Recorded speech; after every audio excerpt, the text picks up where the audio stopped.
Πήγα στη συνέντευξη στη δουλειά μου, λέει πόσες μέρες θες να δουλεύεις. Λέω τι εννοείς. Τι ερώτηση είναι αυτή, παγίδα. Λέει πόσες, λέει θέλεις. 2, 3, 4, 5, λέω μπορώ 4 ας πούμε. Λέει ναι, εννοείται 4. Δεν θα δουλεύω 4 μέρες και 3 μέρες θα κάθομαι, ας πούμε.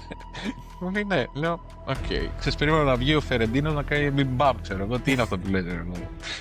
Τα τέμπη είναι το γεγονός του αιώνα για αυτά που συμβαίνουν στην Ελλάδα. Ανοίγει όλη τη βεντάλια της μαφιόζικης αντιμετώπισης του κράτους και όλων των μηχανισμών του όταν θέλει να προστατευτεί.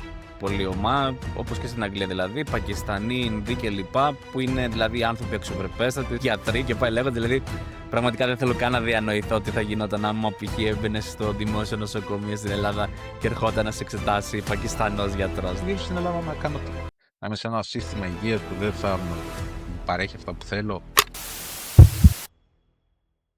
Αγαπητοί φίλες και φίλοι, χαίρετε. Ακόμα ένα επεισόδιο Brain Drained.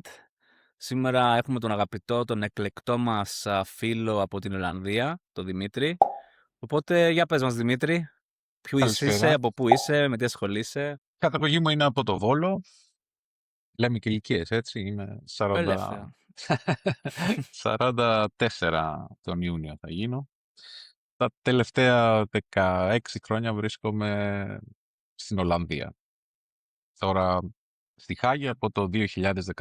Εδώ ζω, εδώ εργάζομαι, είμαι οδοντίατρος και φαντάζομαι οι περισσότεροι εκ των φίλων που παρακολουθούν με γνωρίζουν με την άλλη μου ιδιότητα της ηλεκτρονικής, της διαδικτυακής ενασχόλησης. Τις εξωσχολικές δραστηριότητες. Έτσι. Πάρα πολύ ωραία. Θα σε πάω πίσω πριν να αρχίσουμε να λέμε, ας το πω, για τα πιο επίκαιρα. Μικρή ηλικία, πώς θα το πω, ήταν εντάξει, ακούγεται λίγο νοσταλγικά κλπ. Αλλά πώς ήταν παιδική σου ηλικία, ότι προφανώς έτσι μία-δύο αναμνήσεις θέλω που έχεις πιο δυνατές, ας το πούμε. Κοίταξε, γενικά τα παιδικά χρόνια ήταν, από τότε που μπορώ να θυμηθώ δηλαδή, μια περίοδος στην Ελλάδα όπου υπήρχε αυτή η ψευδαίσθηση ότι τα πράγματα πηγαίνουν καλύτερα. Ήταν σχεδόν 10 χρόνια μετά την μέσα σε εισαγωγικά αποκατάσταση της δημοκρατίας, πάνω κάτω. Οπότε οι αναμνήσεις που έχω, κοίταξε, μεγαλώνοντας στο Βόλο, καταρχήν στη Νέα Ιωνία, είναι ένας διπλανός σχεδόν ενωμένος δήμος πλέον με το Βόλο. Ωραίες αναμνήσεις. Η περίοδος χωρίς κινητά, η περίοδος χωρίς πολλές διαφορετικού τύπου προσανατολισμούς. Πιο ασφαλής, θα έλεγες, ως κοινωνία, ειδικά στα χρόνια που μεγαλώσαμε. Από την αρχή διάφορες εξωσχολικές, όπως το ανέφερες και πριν, δραστηριότητες. Από τότε που θυμάμαι δηλαδή τον εαυτό μου. Για παράδειγμα.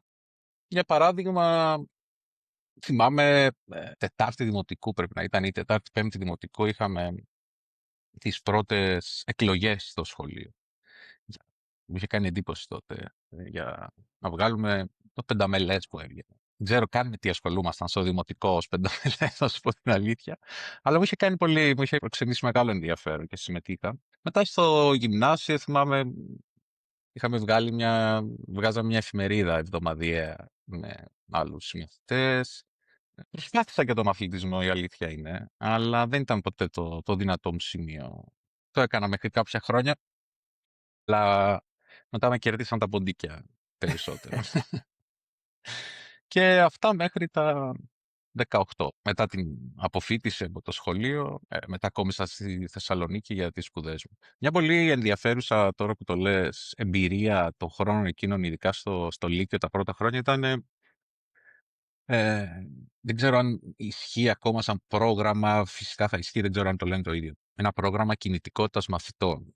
Το λέγανε Comenius τότε. Το ζητούμενο ήταν να μαζευτούν μια ομάδα από μαθητές του Λυκείου, όλων των τάξεων, που ασχολούνταν με κάποια συγκεκριμένη, είτε με μια εργασία, είτε με κάποια δραστηριότητα. Την αντίστοιχη διαδικασία ακολουθούσαν και άλλα σχολεία στην Ευρώπη, με το ζητούμενο να γίνουν δύο ανταλλαγές. Μία η ομάδα του ελληνικού σχολείου να επισκεφθεί το σχολείο της αντίστοιχης χώρας της Ευρώπης και μετά από κάποιους μήνες το σχολείο εκείνο να έρθει στο δικό μας.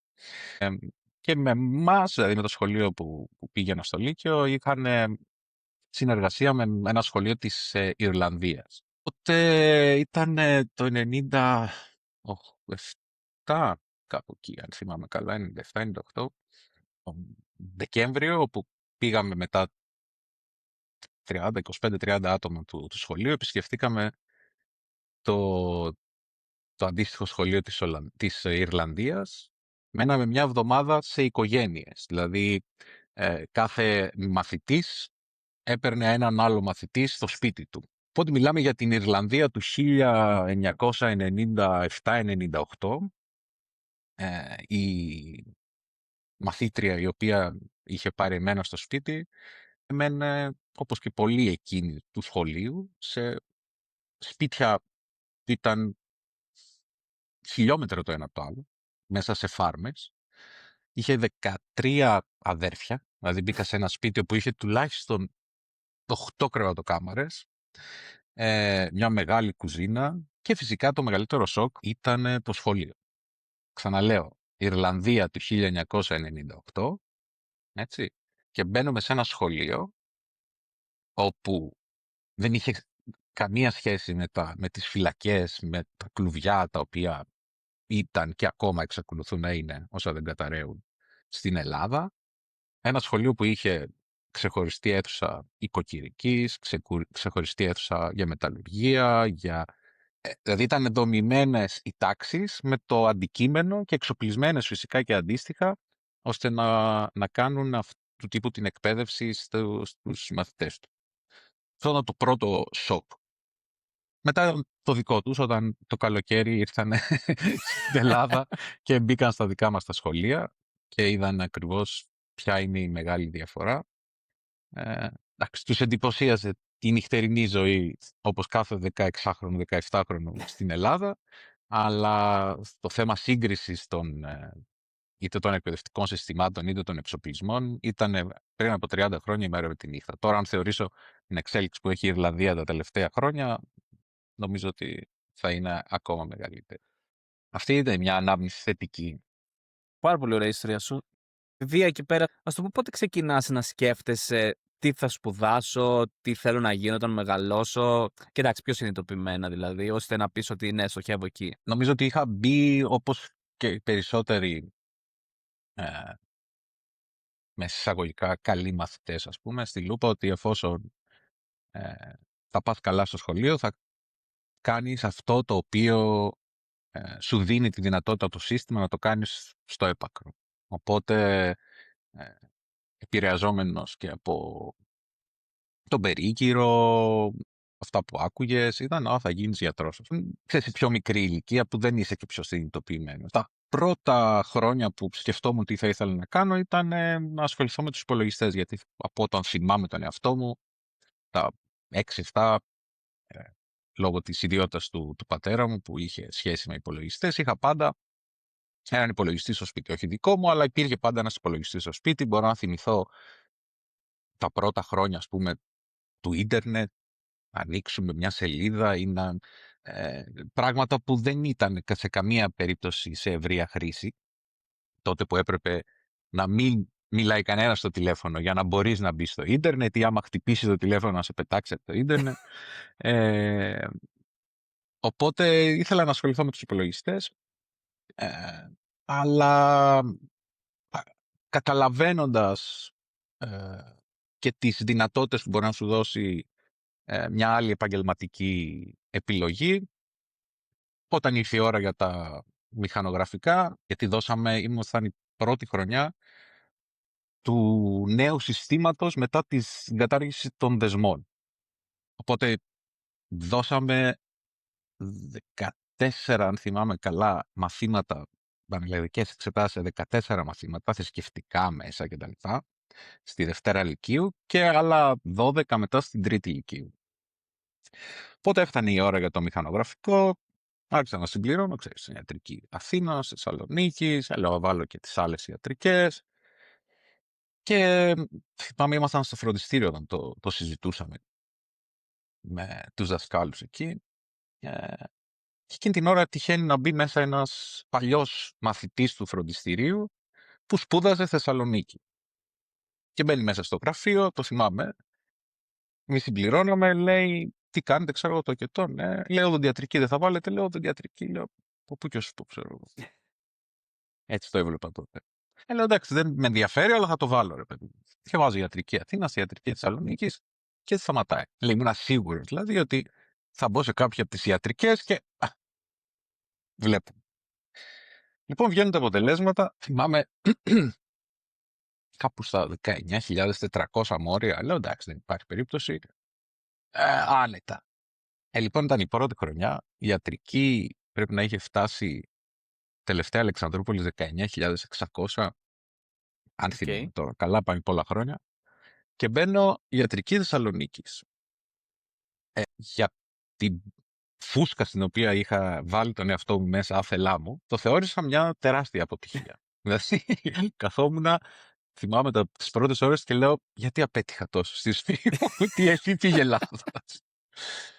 Σκεφτόμενος τώρα, κάποια χρόνια μετά, ακόμα και αυτή τη διαφορά της ιατρικής Φερρυπίν Αλεξανδρούπολης, ξέρω, που ήταν πιο κοντά, με την οδοντιατρική Θεσσαλονίκη, βλέπω το πόσο αυτά τα λίγα μόρια, τα δεκάδες μόρια, ας πούμε, άλλαξαν τη ζωή μου στο καλύτερο, χωρίς να μπορώ να το σκεφτώ τότε καν. Και έτσι ξεκινάει το ταξίδι της οδοντιατρικής στη Θεσσαλονίκη. Μεγάλο σχολείο. Σε πολλά επίπεδα. Και για πες μας, πώς ήταν η φοιτητική ζωή στη Θεσσαλονίκη στις καλές εποχές, γιατί πρόλαβες και τις καλές εποχές, θεωρητικά. Η Θεσσαλονίκη ήταν όνειρο τότε. Τουλάχιστον στα μάτια τα δικά μου και όλων όσων περάσαν από τη Θεσσαλονίκη ήταν τις καλύτερες περιόδους της ζωής μου. Μια απαιτητική σχολή, δηλαδή δεν είχαμε από αυτή την συνεχόμενη ανήφελες ξενιασιά της κάποιων άλλων σχολών που είχαν κάποιες περισσότερες ελευθερίες, δεν την είχαμε. Είχαμε αρκετά υποχρεωτικά εργαστήρια, από το τρίτο έτος και μετά υποχρεωτικές κλινικές με ασθενείς. Δεν λέω ότι δεν ζήσαμε τη φοιτητική ζωή, αλλά τη ζήσαμε πολλές φορές. Τώρα, όταν χρειαστεί να βγεις το βράδυ, Φερρυπίν, για να περάσει καλά, αλλά 8 η ώρα θα πρέπει να είσαι στη σχολή για ένα υποχρεωτικό αμφιθέατρο, για μια κλινική. Αλλάζει κάπως Ναι. τον τρόπο ζωής σου. Αλλά παρόλα αυτά, όχι. Δεν μπορώ να πω ότι ήταν κάποια διαφορά. Από ένα σημείο και μετά το αντιλαμβάνεσαι ως στοιχείο αυτών των επιλογών που έχεις κάνει και το υποστηρίζει. Η σχολή σαν σχολή, πέρα από το θεωρητικό κομμάτι, στο οποίο νομίζω ότι τότε τουλάχιστον ήταν σε πολύ καλό επίπεδο, σε θέμα οργάνωσης, σε θέμα υποδομών, σε θέμα αρκετών επιπέδων των σπουδών, ήταν πολύ προβληματική. Πάρα πολύ. Και βέβαια σε ένα περιβάλλον το οποίο ως σε ένα βαθμό κυριαρχούσε πολύ έντονα και η οικογενειοκρατία, την έβλεπες, όπως και σε άλλες σχολές, οι γνωριμίες ή τα διάφορα πάρε δώσε έδιναν και έπαιρναν, κυριαρχία των κομματικών παρατάξεων και ένα, όποιος έχει περάσει από ελληνικό πανεπιστήμιο το γνωρίζει νομίζω καλά, μια ακατανόητη και δεδαλώδης γραφειοκρατία που το μόνο σκοπό που είχε ήταν να σου σπάσει το ηθικό και να μην σου προσφέρει τίποτα από τα ουσιώδη που θα έπρεπε να προσφέρει μια σχολή. Τρώγαμε άπειρο χρόνο σε πράγματα και καταστάσεις που ακόμα και με άλλους φοιτητές που τα συζητούσαμε φίλοι μου, ας πούμε, τα θεωρούσαν αδιανόητο. Πάντα υπήρχε γραφειοκρατία, να πας στην γραμματεία να πάρεις μια υπογραφή, να πάρεις μια σφραγίδα. Οκ, εμείς το είχαμε επί 10 αυτό το πράγμα σε όλες τις διαδικασίες που έπρεπε να κάνουμε. Αλλά όντως, το δω τώρα ως μια μικρογραφία της κοινωνίας της ελληνικής, είτε εκείνης της εποχής είτε τώρα, μπορώ να δω πολλά στοιχεία σε αντιπαράθεση ή σε αντιπαραβολή με το τι θα μπορούσε να αντιμετωπίσει κάποιος μετέπειτα.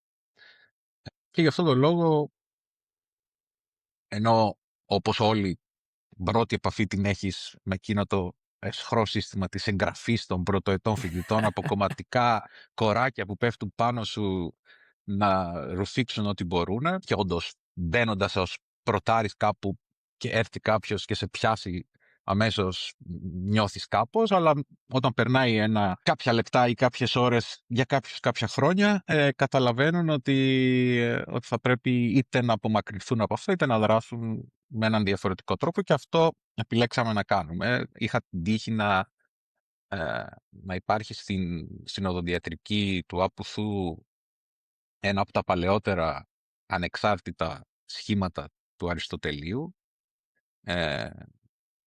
χωρίς καμία σχέση με κόμματα ή με κομματικές παρατάξεις, που το ζητούμενό του και το κύριο αίτημα, πέρα από τα καθημερινά προβλήματα που καλούμαστε να λύσουμε ή να δώσουμε λύση, να κάνουμε προτάσεις, να τις εφαρμόσουμε εν τέλει κάποιες φορές, ήταν η κατάργηση όχι της ύπαρξης των κομματικών παρατάξεων, αλλά η κατάργησή τους στη διαδικασία των εκλογών. Δηλαδή να κατεβαίνει κάθε ένας που ενδιαφέρεται, ανεξάρτητος, μέσα σε μια ενιαία λίστα, και όποιος θέλει να τον ψηφίζει. Αυτό θα καταργούσε εν τέλει και τις κομματικές παρατάξεις στο σύνολό τους, γιατί δεν θα είχαν κάποιο λόγο να ασχολούνται. Έτσι, αν θα θέλαν να παράγουν αυτό το πολιτικό έργο, αν παρήγαγαν κάποιο, χωρίς να έχουν κάποια εκλογική, ας πούμε, ανταπόδοση, θα το κάναν. Αλλά δεν νομίζω ότι θα ενδιέφερε κανένα. Και αυτό ήταν δύσκολο να γίνει, αλλά δεν ήταν ανέφικτο. Απλά χρειαζόταν η κινητοποίηση ενός αριθμού φοιτητών, ώστε να γίνει μια καταστατική συνέλευση και να αλλάξει το καταστατικό του συλλόγου. Το επιχειρήσαμε 2 φορές, αλλά τα νούμερα που απαιτούνταν ήταν σε τέτοιο βαθμό που δεν το επέτρεπαν. Παρ' όλα αυτά, η όλη αυτή τριβή από το πρώτο έτος μέχρι και το τέλος με αυτή τη διαδικασία είναι, νομίζω, αυτή που με άλλαξε και που με διαμόρφωσε στο χαρακτήρα που έχω σήμερα. Αυτό θεωρώ ότι ήταν ένα από τα πιο μεγάλα μαθήματα που πήρα στη ζωή μου. Γενικά αυτό που θέλω να πω είναι ότι όλοι γενικά το κάνουμε αυτό. Λέμε πολλές φορές δηλαδή ανίκανοι, δεν ξέρουν τι τους γίνεται, ενώ ότι και καλά π.χ. αφήνουν την γραφειοκρατία λόγω ανικανότητας. Αλλά εγώ αυτό που θέλω να τονίσω είναι ότι πολύ αυτό που δεν το λέμε δυνατά ή θέλω να σου πω δεν τολμάμε να το πιστέψουμε, είναι ότι εγώ θα σου πω ότι το κάνουν και επίτηδες. Γιατί θέλω να σου πω, συνειδητά θέλουν να σε εκπαιδεύσουν στο ότι όταν θα βγεις στην κοινωνία να είσαι έτοιμος να ανεχτείς τη γραφειοκρατία, να ανεχτείς το κομματικό βίσμα, να ανεχτείς και να έχεις μάθει ότι άμα δεν ζητήσω τη βοήθεια του τάδε δεν θα μου βάλουν ούτε καν την αυτονόητη υπογραφή που θέλω να σου πω. Έτσι, Θα έπρεπε να βάζουν στον οποιανδήποτε πολίτη που απλά τη ζήτησε. Και η κότα έκανε το αυγό ή το αυγό την κότα. Να μην εμβαθύνουμε τέλος πάντων σε αυτό, εντάξει, επειδή άμα πιάσουμε τη συζήτηση θα μείνουμε σε αυτή, είμαι σίγουρος. Άρα, να πάω πίσω σε σένα. Εσύ, ωραία, μπαίνεις στη σχολή, λοιπόν. Προφανώς κάνεις, θέλω να σου πω, τη ζωή τηρουμένων των αναλογιών, θέλω να σου πω, που θα μπορούσες να κάνεις, σαν φοιτητής οδοντιατρικής, και τελειώνεις στη σχολή, θέλω να πω. Γενικά, ας το πάμε έτσι, σαν κάποιον, ας το πούμε, που μας ακούει τώρα και θα σκεφτόταν για παράδειγμα να πάει οδοντιατρική. Θα έλεγες ότι, ας το πω, είναι εύκολη σχολή. Εντάξει, προφανώς πάνε καλοί μαθητές, ας το πούμε, θεωρητικά. Αλλά θέλω να σου πω, είναι κάτι που σε δυσκόλευσε, κάτι που είδες, θέλω να σου πω, σε ακαδημαϊκό επίπεδο, δηλαδή να σου έκανε εντύπωση, είτε θετική είτε πολύ αρνητική. του λέω ότι το θέμα της οργάνωσης ήταν από τα πράγματα. Κοίταξε, ήμουν ένας μαθητής που είχε την οργάνωση. Ήμουν οργανωμένος. Και μπαίνω σε μια σχολή η οποία ήθελε ακριβώς το αντίθετο. Okay. Όχι ότι δεν ήθελε να είσαι attent, αλλά το δεδαλώδες αυτό σύστημα που είχε μπορούσε να σε πνίξει. Και πολλούς ανθρώπους έπνιξε. Και για μένα ένα διάστημα περίπου ενός χρόνου και κάτι, προσπάθησε να με διώξει. Δεν μπορούσα να το αντέξω. Δεν μπορούσα να αντέξω όλη αυτή. Θέλω να μάθω περισσότερο. Κοίταξε, ήταν σαν ένα κύμα. Το κύμα ή θα το καβαλήσει ή θα σε καβαλήσει. Και είναι μια μάχη αυτή. Ξεκινάς δηλαδή και λες, τι να σου πω, έχω αυτό το πρόγραμμα, αυτή την εξεταστική ή αυτό το πρόγραμμα των μαθημάτων, και όλα μπορούν να αλλάξουν ανά πάσα στιγμή. Δηλαδή αυτό σε κάποιον άνθρωπο ο οποίος έχει μια οργάνωση μέσα του και τον αποδιοργανώνεις, δεν βοηθάει καθόλου. Οπότε μπαίνεις μετά σε μια διαδικασία που προσπαθείς εσύ να ενσωματωθείς σε ένα σύστημα και να πεις αυτό που είπες και πριν, να το υπηρετήσεις για να μπορέσεις να ικανοποιήσεις τις προϋποθέσεις που έχει βάλει, οι οποίες πολλές φορές είτε θα είναι αδύνατο να πραγματοποιηθούν, δηλαδή βγαίνει ένα πρόγραμμα σπουδών το οποίο, εντάξει, το καταλαβαίνεις αυτό από τα πρώτα χρόνια, αλλά μέσα στην τριβή όλων αυτών των διαδικασιών, γιατί είχα φτάσει ακόμα μέσα από την ανασχόληση με το μεταφοιτητικό συνδικαλισμό, πέρα από τα απλά πράγματα, τα καθημερινά που μπορεί να λύσεις, ας πούμε, τα οποία δεν ήταν λίγο. Δηλαδή, εμείς είχαμε φτάσει σε ένα σημείο τότε να πρέπει να βγάζουμε το πρόγραμμα των εξετάσεων, ας πούμε, μόνοι μας, ως Επιτροπή Έτους. Και αυτό όχι εμείς τι θεωρούσαμε ότι ήταν το σωστό και θα γινόταν δεκτό. Γινόταν μια συνέλευση, ας πούμε, του έτους, προτείνονταν διάφορα προγράμματα εξετάσεων, ψηφίζονταν και αυτά έπρεπε μετά ως Επιτροπή Έτους να συζητήσεις, τώρα σκέψου για 10-15 μαθήματα, να τα συζητήσεις με την κάθε έδρα του κάθε εργαστηρίου, τον κάθε υπεύθυνο να δεχτεί την ημερομηνία, να προτείνει ενδεχομένως κάποια άλλη, εσύ να πας. Δηλαδή, ενώ εμείς θα έπρεπε, ας πούμε, να ασχολούμαστε με το να μάθουμε αυτά τα πράγματα για τα οποία θα πάμε να εξεταστούμε, τρώγαμε σχεδόν κάποιες εβδομάδες για να φτιάξουμε ένα πρόγραμμα εξετάσεων για να πάμε να εξεταστούμε. Δηλαδή, τραγικά πράγματα. Και αυτό είναι το του πρώτου επίπεδου. Μετά, λόγω αυτής της ενασχόλησης, είχαμε συμμετοχή, που πλέον κόπηκε μετά τους τελευταίους νόμους πλαίσιο, ή μειώθηκε αρκετά σε γενικές συνελεύσεις τμήματος. Ενασχόληση σε μεγαλύτερο επίπεδο είχαμε και επαφή και συμμετοχή στο Βρετανικό Συμβούλιο. Δηλαδή, είχα την ευκαιρία να δω τις διαδικασίες και τη γραφειοκρατία και τις άπειρες ώρες που σπαταλώνταν σε τέτοιου είδους διαδικασίες άνευ λόγου, ενώ τα προβλήματα είτε να μην λύνονται είτε να συσσωρεύονται. Και φτάνοντας μετά από κάποια ηλικία που έχει συνειδητοποιήσει το πώς μπορούν να λειτουργήσουν κάποια πράγματα, είχαμε φτάσει ακόμα και σε σημείο να προτείνουμε εντελώς διαφορετικό πρόγραμμα σπουδών, σε σημείο που να λες ότι αυτό το πράγμα, ακόμα και για την οργάνωση των κλινικών, είχαμε ας πούμε 6-7 διαφορετικές αίθουσες κλινικών και δεν χωρούσαμε. Γιατί το πρόγραμμα, δηλαδή σκέψου 40-50 στο καθένα, να έχεις γύρω στις 300 κάτι έδρες, να έχεις 160 μαθητές και επειδή τα έχεις οργανώσει πώς τα έχεις οργανώσει, να μην χωράνε οι φοιτητές να κάνουν τη δουλειά τους. Και εσύ να βάζεις ένα όριο κάποιων εργασιών το χρόνο που ήταν αδύνατο να το πιάσει κάποιος. Ένα παράδειγμα. Οπότε, έχοντας όλη αυτή την ανασχόληση, φτάνεις σε ένα σημείο όταν οριμάζεις και όταν μπορείς με κάποιο τρόπο να σκεφτείς και πιο συνδυαστικά και να καταλάβεις πώς λειτουργούν τα πράγματα, να μιλάς σε ένα άλλο επίπεδο πλέον. Και με αυτούς οι οποίοι είναι υπεύθυνοι και με αυτούς οι οποίοι παίρνουν τις αποφάσεις, έχοντας φυσικά πάντα την ευθύνη της εκπροσώπησης αυτών οι οποίοι σε ψήφισαν και οι οποίοι με κάποιο τρόπο, έστω και με τη λογική της ανάθεσης, σε ένα μεγάλο βαθμό, περίμεναν κάποιες λύσεις. Επομένως, τότε ήταν πολύ ενεργό αυτό το κομμάτι της συμμετοχής των φοιτητών μέσα στην διαδικασία των εκπαιδευτικών διαδικασιών ή των γύρω από την εκπαιδευτική διαδικασία. Και φυσικά είχες να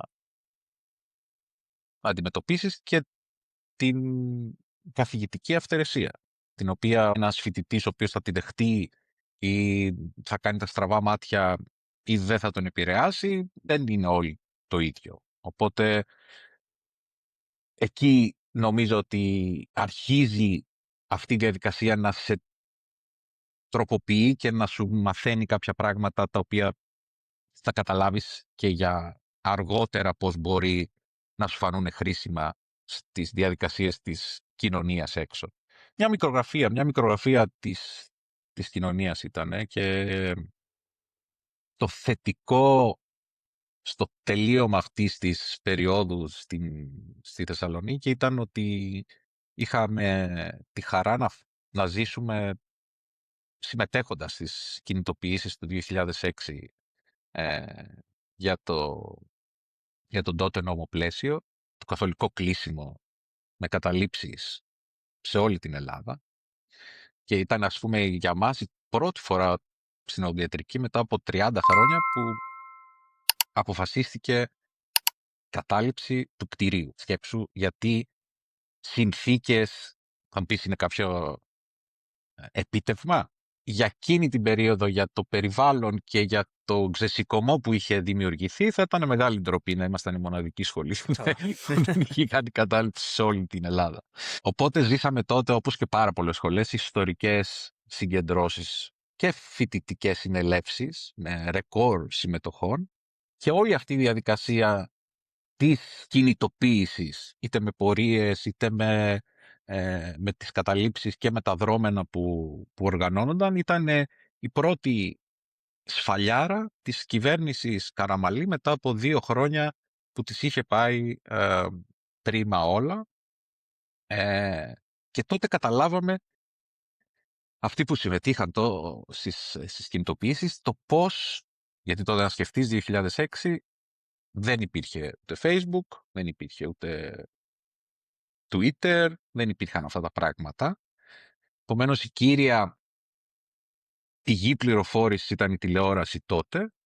Ακούγαμε εμείς, βλέπαμε τα ρεπορτάζ για το πώς μετέδιδαν το τι συμβαίνει μέσα στο πανεπιστήμιο. Εμείς να ήμασταν όλη την ημέρα μέσα στο πανεπιστήμιο, βλέπαμε ακριβώς τα διαφορετικά πράγματα σε σημείο που μας έπαιρναν γνωστοί, συγγενείς, να μάθουν ας πούμε τι έγινε, σκοτώσαν κάποιον, πουλάνε αυτό, κάνουν εκείνο και λες δεν σημαίνει τίποτα από όλα αυτά που σας λένε. Είχαμε την τύχη και τη χαρά να το βιώσουμε και αυτό. Και αυτό άφησε αρκετά σημάδια. Κλείνοντας σιγά σιγά τα φοιτητικά χρόνια, μία ερώτηση μόνο θέλω να σου κάνω. Δηλαδή, από ό,τι καταλαβαίνω, να το πάρω βασικά διαφορετικά. Αν δεν ήσουν τόσο ανήσυχο πνεύμα ή αν έλεγες δεν ασχολούμαι καθόλου με τα συνδικαλιστικά, να το πούμε έτσι, και αφιερώνομαι μόνο στις σπουδές μου, θα ήταν, να σου το πω, πιο ήρεμη η ζωή σου, θα περνούσες καλύτερα, πιστεύεις? Κρατάτε τι εννοείς ήρεμα. Αν το βάλεις σε αυτό το πλαίσιο που το λες... Σε καθαρά στο εκπαιδευτικό, ρε παιδί μου, στο είμαι πανεπιστήμιο φοιτητής. Υπήρχαν αυτού του τύπου οι φοιτητές που δεν θα ενδιαφέρονταν για κάτι άλλο, για το κοινό καλό ή για το πώς θα οργανωθεί κάτι, αλλά με κάποιο τρόπο θα πρέπει να είχαν ένα backup πλάνο. Τι θέλω να πω, δηλαδή δεν ξέρω, μπορώ να το σκεφτώ ότι θα βλέπω την αδικία μπροστά μου και να κάνω τα στραβά μάτια. Θα μπουν κάποιος άλλος άνθρωπος. Κάποιος άλλος. Ναι, κάποιος Εκεί θέλω άλλος. να καταλήξω. Ναι, υπήρχαν ως λόγος, δηλαδή το έβλεπες αυτό το κομμάτι. Ήταν ξένο νομίζω κομμάτι μέσα σε αυτή τη διαδικασία. Όχι ότι ήταν οι λιγότεροι, αλλά για μένα όταν δεν συμμετέχεις μέσα σε αυτές τις διαδικασίες, όταν έχει νόημα να συμμετέχεις για να αλλάξεις και τη δική σου τη ζωή και την καθημερινότητα, αλλά και των υπολείπων ανθρώπων, είτε είναι στη σχολή, είτε είναι στην κοινωνία, είτε είναι μέσα στο σπίτι σου, είτε είναι στη δουλειά σου, για μένα είναι λάθος. Οπότε αυτό με ακολουθούσε από πριν και νομίζω θα με ακολουθεί, ελπίζω, για πάντα. Ναι, δεν θα μπορούσα να πω ότι θα αφήσω σε κάποιον άλλο να το λύσει αυτό το πράγμα, ενώ μπορώ εγώ να συνεισφέρω με κάποιο τρόπο σε αυτό, αφιερώνοντας το χρόνο μου, έτσι. Γιατί μιλάμε τώρα όταν θα πρέπει, είτε αφορά τον νόμο πλαίσιο, είτε αφορά κάποια άλλη ρύθμιση στη σχολεία. Ειδικά στη δική μας περίπτωση του ανεξάρτητου σχήματος, που δεν υπήρχε κάποια γραμμή που ερχόταν από κάποιο κόμμα ότι θα πείτε αυτό, αυτό και αυτό, ξέρεις, το non-paper της εποχής. Οπότε, εσένα η δουλειά σου ήταν απλά να πείσεις τους άλλους ότι παιδιά θα πούμε αυτό το παραμύθι, οπότε είναι OK. Εμείς πρέπει να κάτσουμε, να διαβάσουμε, να συζητήσουμε, να αποφασίσουμε τι θεωρούμε ότι είναι το πιο σωστό. Αυτό να το πάμε πιο μετά, να το συζητήσουμε σε μια συνέλευση έτους, σε μια συνέλευση σχολής. Δηλαδή, μια διαδικασία που σου έτρωγε πάρα πολύ χρόνο. Και πολλοί δεν ήταν στη φάση του θα κάτσω εγώ να συζητήσω τώρα 4 ώρα μετά τις κλινικές, μετά το αμφιθέατρο για τον νόμο πλαίσιο. Θα πάω για καφέ. Και λες, ναι, ρε παιδί μου, πήγαινε για καφέ, λίγο μια ώρα πιο μετά, ξέρω εγώ. Έλα μια ώρα να συζητήσω. Ξέρεις, ήταν αυτή η μόνιμη διαδικασία, η οποία είναι τόσο δυναμική ανά έτος, που δεν μπορεί να πεις ότι γίνεται το πρώτο έτος και μετά αυτό συνεχίζει και προχωράει. Και αυτή είναι η μαγεία της σχολής, ότι όλοι περνάμε και ερχόμαστε από εκεί πέρα. Οπότε ας το δούμε και λίγο σε πιο μεγάλη κλίμακα. Το ίδιο συμβαίνει και με τη ζωή μας. αφού ήρθαμε σε αυτή τη γη, ας προσφέρουμε κάτι θετικό. Ένα θετικό Ωραίο το μήνυμα αποτύπωμα σου. στο τέλος. Και τελειώνεις λοιπόν τη σχολή, τελειώνεις με όλους τους αγώνες που συμμετείχες. Βασικά με το που τελείωσες τη σχολή, με τι ασχολήθηκες? Πήγες να δουλέψεις κάπου, πήγες στρατό, τι ήταν το επόμενο βήμα? Τον τελευταίο χρόνο πριν τελειώσω, είχαν ξεκινήσει δειλά-δειλά τα blogs να εμφανίζονται. Okay. Οπότε ασχολήθηκα full με τη διαδικασία αυτή. Μ' άρεσε πάρα πολύ, γιατί μέχρι τότε η διαδικασία της ενασχόλησης με το διαδίκτυο ήταν να λαμβάνεις τις πληροφορίες που υπήρχαν κάπου ή που κάποιος άλλος έβαλε και εσύ να έχεις πρόσβαση σε αυτές. Όποια και αν είναι αυτή, ανά περίοδο που συζητάμε στην εξέλιξη του διαδικτύου. Οπότε με τη διαδικασία των blogs ξεκίνησε το να μπορείς εσύ να είσαι ο πομπός αυτής της όποιας πληροφορίας με τα μέσα που υπήρχαν. Με είχε εξητάρει αρκετά τότε αυτό το πράγμα. Η πρώτη τέτοιου είδους ενασχόληση που είχε αρκετά μεγάλη επιτυχία ήταν το να φτιάξω ένα blog που να αφορά την οδοντιατρική Θεσσαλονίκης. Σε σημείο που είχε μεγάλο ενδιαφέρον, να σου το πω. Γιατί λειτουργούσε και ειδησιογραφικά, λειτουργούσε και ως έκφραση γνώμης, σε εκείνο το περιβάλλον, αλλά με διαφορετικό τρόπο.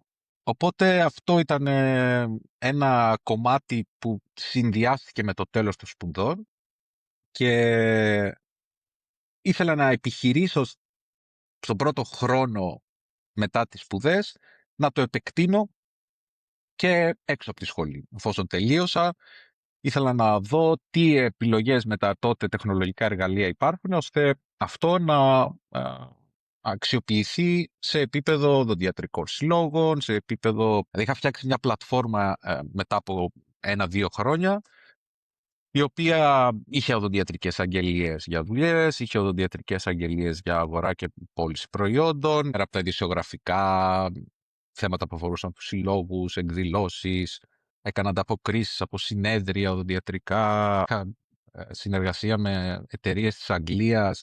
Τότε ήταν το hot προορισμός, ειδικά για το επάγγελμά μας, γενικότερα εκείνη την περίοδο για όποιον ήθελε να φύγει από την Ελλάδα, αλλά και σε εμάς υπήρχε μια τεράστια ζήτηση στην Αγγλία. Η γλώσσα καθιστούσε πολύ πιο εύκολο αυτόν τον προορισμό, οπότε οι εταιρείες εκεί, ειδικά οι μεγάλες αλυσίδες που είχαν αρχίσει να δημιουργούνται, ζητούσαν full οδοντιάτρους και από πολλές χώρες της Ευρώπης, της Νότιας Ευρώπης, αλλά και από την Ελλάδα. Οπότε ασχολήθηκα και με εκείνα τα θέματα και το κράτησα αυτό μέχρι και που έφυγα από την Ελλάδα. Δηλαδή τον πρώτο χρόνο προσπάθησα να κάνω αυτό το χόμπι μου επάγγελμα. Μπορώ να σου πω ότι για τα πρώτα χρόνια μέχρι που ήρθε το πρώτο μνημόνιο, γιατί εκεί κάπου έφυγα εγώ, είχα μετακομίσει από τη Θεσσαλονίκη με τον σύντροφό μου στην Αθήνα και προσπαθούσα να κυνηγήσω αυτό το όνειρο στην Ελλάδα. Πήγε καλά για ένα μικρό χρονικό διάστημα κάποιων μηνών και Απρίλη του 10 υπογράφεται το πρώτο μνημόνιο. Και βλέπω τη διαδικασία ακριβώς πώς στείνονταν και τις πρώτες αντιδράσεις. Και λέω δεν θα πάει καλά το πράγμα εδώ πέρα σε καμία περίπτωση.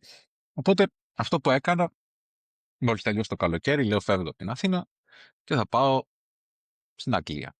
Είχα ήδη κάποιες επαφές, έδωσα τις εξετάσεις που χρειάζονταν για τη γλώσσα, έκανα και μια συνέντευξη για τη δουλειά, με πήρανε και ετοίμαζα τα χαρτιά μου να πάω στην Αγγλία. Τότε ο σύντροφός μου είχε περάσει κιόλας εκεί για ένα μεταπτυχιακό. Οπότε λέω, το συνδυάσουμε κάπως και βλέπουμε. Και 3 μέρες πριν να στείλω τα χαρτιά μου για το σύλλογο στην Αγγλία για την εγγραφή, μου στέλνει ένας φίλος πολύ καλός από τη σχολή ότι έχει 2 προτάσεις για δουλειά, μία στη Σουηδία, μία στην Ολλανδία, αλλά θα πάει στη Σουηδία. Και λέει, αν σε ενδιαφέρει, στείλε εκεί γιατί ψάχναμε στην Ολλανδία. Εγώ είχα επισκεφτεί τη χώρα ως τουρίστας πριν από 1 χρόνο, 1,5 πριν να γίνει αυτή η διαδικασία και αυτές τις 5-6 μέρες που έμεινα εδώ πέρα είχα ικανοποιηθεί από αυτό που έβλεπα, σε σημείο που δεν πίστευα ότι μπορεί να είναι κάποια χώρα κάποιες ώρες μακριά από την Ελλάδα σε αυτό το επίπεδο.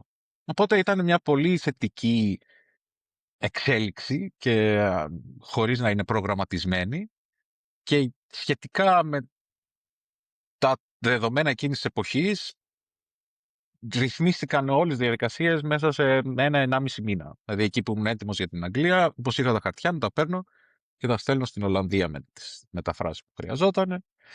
Ε, Κάνω γρήγορα την αίτηση για το σύλλογο, κάνω μια συνέντευξη, έρχομαι αστραπή για 2 μέρες στο Άμστερνταμ, κάνω και ένα δοκιμαστικό εκεί σε μια κλινική και μέσα σε ένα μήνα, 1,5 είχα ήδη μια πρόταση για δουλειά στο βορρά της Ολλανδίας, τα πρώτα χρόνια, στο Groningen. Θεωρώ ότι ήταν καλύτερη απόφαση που έχω πάρει στη ζωή μου. Μια παύση στην Αγγλία δηλαδή δεν είχες πρόταση, απλά έκανες τα χαρτιά. Είχα πρόταση, με είχαν Αλλά θέλω πάρει να σου πω, απλά. γιατί να αφήσεις μια έτοιμη πρόταση για να ξεκινήσεις άλλη διαδικασία? Ο λόγος ήταν ότι είχα ξαναπροσπαθήσει για την Ολλανδία όταν γύρισα από τουρίστας, αλλά η διαδικασία που τότε είχα βρει online για να κάνω ήταν μια τύπου εισαγωγή που πλήρωνες κάποια χιλιάρικα στην αρχή για να σου μάθουν τη γλώσσα.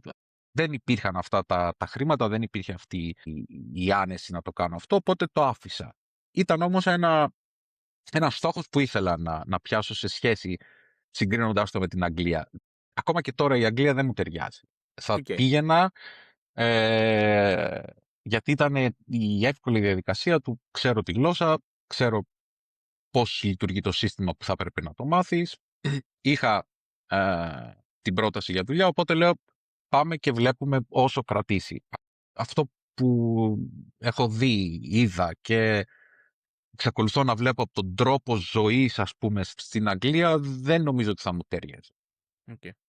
Και θεώρησα ότι αφόσον ήρθε αυτή η πρόταση για την Ολλανδία, παρόλο που δεν ήξερα γρή Ολλανδικά, η ανάγκη τους τότε για οδοντιάτρους ήταν πολύ μεγάλη, σε σημείο που εμένα, ας πούμε, τους πρώτους 3 μήνες, η εταιρεία που προσέλαβε το πρώτο διάστημα, τα πρώτα χρόνια, μου έκανε προσφορά ακόμα και τα μαθήματα Ολλανδικών, ας πούμε. Γιατί ήταν τέτοια η ανάγκη του να μπεις, να ξεκινήσεις και να είσαι πλήρως εξοπλισμένος με αυτά που χρειάζεται. Γιατί κακά τα ψέματα τώρα, οι πρώτοι μήνες που εγώ μιλούσα αγγλικά, ο ασθενής μιλούσε ολλανδικά, μετέφραζε βοηθός, πήγαινα κάθε μέρα, ας πούμε, με ένα κεφάλι καζάνι στο σπίτι.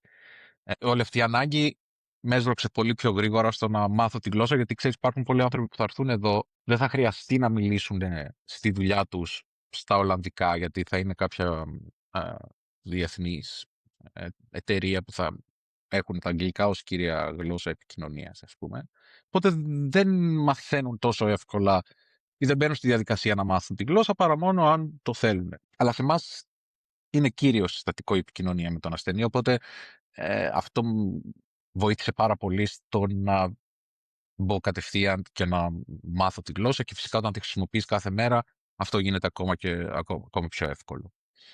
Βέβαια, συγκρίνοντας ακόμα και τα πρώτα χρόνια, έκανα πράγματα που ακόμα και τώρα να το σκεφτώ να τα κάνω, ας πούμε, μετά από 16 χρόνια που είμαι εδώ, μου φαίνονται βουνό. Δηλαδή, έπρεπε να ταξιδεύω σχεδόν 1,5 ώρα πήγαινε έλα, 3 ώρες στον δρόμο κάθε μέρα για να πάω στο ιατρείο, ας πούμε, γιατί δεν ήθελα να μείνω σε ένα μικρό χωριό που ήταν το ιατρείο και ήθελα να μείνω στην πόλη.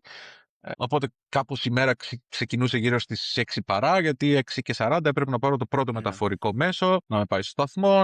Όλα αυτά λειτουργούσαν βέβαια στην ώρα τους και για μένα αυτό ήταν το σοκ τότε, και όχι το ότι έπρεπε να ξυπνήσω στις 6:40, αλλά θα ξυπνήσω 6 η ώρα και 6:40 θα πάω να βρω το λεωφορείο στη στάση, όπως κάθε μέρα, ας πούμε. Όχι, δεν υπήρχαν καθυστερήσεις, αλλά καταλαβαίνεις. Η οργάνωση σε βοηθάει να μπει μέσα σε μια διαδικασία. Στο Groningen είπες. Ναι, Groningen, ναι. Πόσα χρόνια έμεινες εκεί? 4-4,5 χρόνια. Μια πόλη η οποία το 1/4 ήταν φοιτητές. Ήταν γύρω στις 200.000 κόσμος, 50.000 φοιτητές. Οπότε ήταν μια πόλη φτιαγμένη για φοιτητές και το έβλεπες αυτό στην καθημερινή ζωή της. Και δίνει και μια ζωντάνια, η αλήθεια είναι. Γενικά, στο κάνω μια παύση εκεί πέρα, θα σε διακόψω, συγγνώμη. Κλέφτηκες, να σου το πω, τον πρώτο καιρό, σου λείψε κάτι? τα είδες δύσκολα στο πω τα πράγματα από κάποια άποψη? Πρώτους μήνες είναι τέτοιος ο ενθουσιασμός. Κάποτε όταν πήγα στη συνέντευξη στη δουλειά, μου λέει πόσες μέρες θες να δουλεύεις. Λέω τι εννοείς. Τι ερώτηση είναι αυτή η παγίδα. Λέει πόσες, λέει, θέλεις. 2, 3, 4, 5. Λέω μπορώ 4, ας πούμε. Λέει ναι, εννοείται, 4. Δεν θα δουλεύω 4 ημέρες και 3 ημέρες θα κάθομαι, ας πούμε. Μου λέει ναι. Λέω οκ. Ξέρεις, περίμενα να βγει ο Φερεντίνος να κάνει μην μπαμ, ξέρω εγώ. Τι είναι αυτό που λέτε εγώ. Οπότε ξεκίνησα η πρώτη μου, ας πούμε, δουλειά στην Ολλανδία ήταν με ένα work-life balance, 4 μέρες εργασίας και 3 μέρες ελεύθερου χρόνου. Και ο ενθουσιασμός των πρώτων εμπειριών, οτιδήποτε είναι αυτό, η πόλη, πώς είναι φτιαγμένη, η ηρεμία, οι άνθρωποι, τα μέσα μεταφοράς, τα πάρκα. Δηλαδή δεν μου άφησε κάποιο κομμάτι δυσκολίας πέρα από τη γλώσσα που σου είπα, που μετά από το εξάμηνο αυτό βελτιώθηκε. Εντάξει, ήμουνα μόνος μου για το πρώτο διάστημα, μετά στο αδερφός μου για ένα μεταπτυχιακό στην Ολλανδία, οπότε είχα κάποιο δικό μου και μετά βέβαια όταν τελείωσε και ο σύντροφός μου το μεταπτυχιακό του στην Αγγλία, ήρθε και αυτό στην Ολλανδία. Οπότε μετά τον πρώτο χρόνο είχε σταματήσει και η μοναξιά στο σπίτι που υπήρχε τους πρώτους μήνες. Αλλά είχα πάντα την διαδικτυακή αυτή ενασχόληση μέχρι να ξεκινήσει το John Dios ταμπέλα, ας πούμε, ως νέα ταυτότητα. Είχα τη διαδικτυακή απασχόληση με το blog το διατρικό, οπότε και η επαφή με την Ελλάδα ή με τα πράγματα εκεί πέρα ήταν όπως είναι τώρα, αναλόγως των συνθηκών. Αλλά δεν μπορώ να πω ότι δυσκολεύτηκα σε κάτι σε όλη αυτή τη διαδικασία. Σίγουρα μετά τα πρώτα χρόνια ζητάς περισσότερα πράγματα και από συνθήκες και από απολαβές. Δηλαδή είναι μια διαδικασία που προσπαθείς να φτιάξεις εσύ τις συνθήκες εκείνες οι οποίες θα σε βολεύουν με τον καλύτερο δυνατό τρόπο. Εκεί έμειναν 4 χρόνια και μετά μετακομίσαμε στη Χάγη, σε ένα πιο μεγάλο, ας πούμε, αστικό περιβάλλον, με περισσότερες μεγάλες πόλεις δίπλα, πιο διεθνές, πιο international περιβάλλον. Εδώ ξεκίνησαν και τα πιο ωραία και πιο ουσιαστικά πράγματα, ας πούμε, της ζωής που θέλεις να κάνεις. Γιατί ποτέ δεν είχα την λογική του να πάω για 1-2 χρόνια κάπου και να γυρίσω στην Ελλάδα. Σίγουρα και τα πράγματα, οι εξελίξεις των 15 αυτών χρόνων, κάθε φορά που τις κοιτούσες, τουλάχιστον όταν τα έκρινα, εγώ έλεγα ότι έφυγα μια περίοδο που τα πράγματα ήταν πολύ καλύτερα από κάθε άλλη χρονιά που κοιτούσα μέχρι και σήμερα. Οπότε δεν έχω κάποιο λόγο να γυρίσω πίσω. Κάποιοι το κάνανε και κάποιοι το κάνουν ακόμα. Δηλαδή, μετά τα πρώτα χρόνια ήταν και η λογική μας και η φιλοσοφία μας τέτοια που προσπαθούσαμε να βοηθήσουμε όσο δυνατόν περισσότερους συναδέλφους, φίλους να έρθουν, είτε να τους φιλοξενήσουμε, είτε να τους βοηθήσουμε στα πρώτα κομμάτια, ας πούμε. Κάποιοι μείνανε, κάποιοι έφυγαν. Για τον κάθε άνθρωπο είναι διαφορετικά τα θέλω, τα ζητούμενα και η πορεία που έχει στη ζωή. Αλλά εγώ πάντα, και σε αυτό ταυτιζόμαστε ευτυχώς ακόμα και τώρα με τον σύντροφό μου, είναι ότι εδώ είναι η ζωή μας, εδώ είναι η βάση μας. Δεν υπάρχει και ποτέ δεν υπήρχε αυτή η διαδικασία του να μην κάνω αυτό, να μαζέψω χρήματα γιατί θέλω να κατάλαβες, αυτό σε βάζει, είναι ο στόχος ok, αλλά σε βάζει σε μια διαδικασία να μην ζεις στο πλήρες επίπεδο τη ζωή σου εκεί που είσαι, γιατί κάτι περιμένεις για κάτι πιο μετά που είναι ένα επιχειρηματικό πλάνο, αλλά εμείς δεν το επιλέξαμε. Οπότε ψάχναμε να βρούμε πάντα τις διαδικασίες αυτές που θα μας επέτρεπαν να συνεχίσουμε να ζούμε εδώ, και μετά από 16 χρόνια νομίζω μας έχει βγει σε καλό. Δηλαδή, κάνοντας τον απολογισμό προς τα πίσω, δεν θα άλλαζα πολλά πράγματα. Ένα σχόλιο θα κάνω σε αυτό, επειδή πραγματικά αυτό που είπες συμφωνώ απόλυτα. Είναι ότι γενικά αυτό πιστεύω είναι το λάθος που κάνουν πολλοί που φεύγουν στο εξωτερικό, που σαμποτάρουν δηλαδή κατ' εμέ τη ζωή τους. Πάνε και διστάζουν. Δηλαδή λένε μην αγοράσω π.χ. αυτοκίνητο γιατί μπορεί να φύγω. Μην αγοράσω σπίτι γιατί ξέρεις να μαζέψω λεφτά και ποιος τρέχει και το ένα και το άλλο. Και πετρετικοί περνάνε τα χρόνια Και είναι 6, 7, 8, 10 χρόνια μετά, κοιτάει πίσω και λέει τι χαζούμαρα έκανα. Αν π.χ. είχα αγοράσει αυτοκίνητο, αν είχα αγοράσει σπίτι και τέτοια, που λέει λόγος τώρα θα το είχα ξεχρεώσει. Τώρα π.χ. με τις τιμές και όλες που αυξήθηκαν, μπορεί η απεραξία τώρα να ήταν του στυλ 200-300 χιλιάρικα και μιλάμε για σημαντικά ποσά. Και στην ουσία δηλαδή αυτό είσαι πάντα δηλαδή μετέωρος, δεν παίρνεις ποτέ την απόβαση ότι μένω εδώ ή δεν μένω εδώ, και μετά από 10-15 χρόνια απλά καταλαβαίνεις ότι δηλαδή έχεις σαμποτάρει τον εαυτό σου, αυτό λέω. Πολύ ωραία. Εγώ σέβομαι το επιχειρηματικό πλάνο κάποιου που θα το κάνει, γιατί δείχνει και αυτό ένα dedication. Ότι ξέρεις, θα πάω 2 χρόνια εκεί, ξέρω ότι θα έχω αυτές τις απολαβές, μπορώ να μαζέψω αυτά τα χρήματα για να κάνω αυτό το πράγμα σαν επόμενο βήμα. Το ακούω σαν επιχειρηματικό πλάνο. Απλά εμάς ήταν το ότι πώς θα γίνει να ριζώσουμε εδώ πέρα. Δηλαδή, Ναι, ναι. αν υπάρχει κάποιος τρόπος να γίνει αυτό. Και αυτό φυσικά ισχύει. Το ότι να πετάς λεφτά στο ενίκιο από τη στιγμή που θα μπορούσε να δίνει τα μισά για να αγοράσει ένα σπίτι με τη δόση, δεν χρειάζεται πολύ περισσότερο χρόνο να το σκεφτείς. Τώρα με το αυτοκίνητο δεν έχω ακόμα, οπότε δεν θα συμφωνήσω. Αλλά για τα υπόλοιπα, ναι. Όχι, εντάξει, προφανώς απλά θέλω να πω ότι σέβομαι το επιχειρηματικό πλάνο. Το θέμα όμως είναι να το κάνεις πραγματικότητα.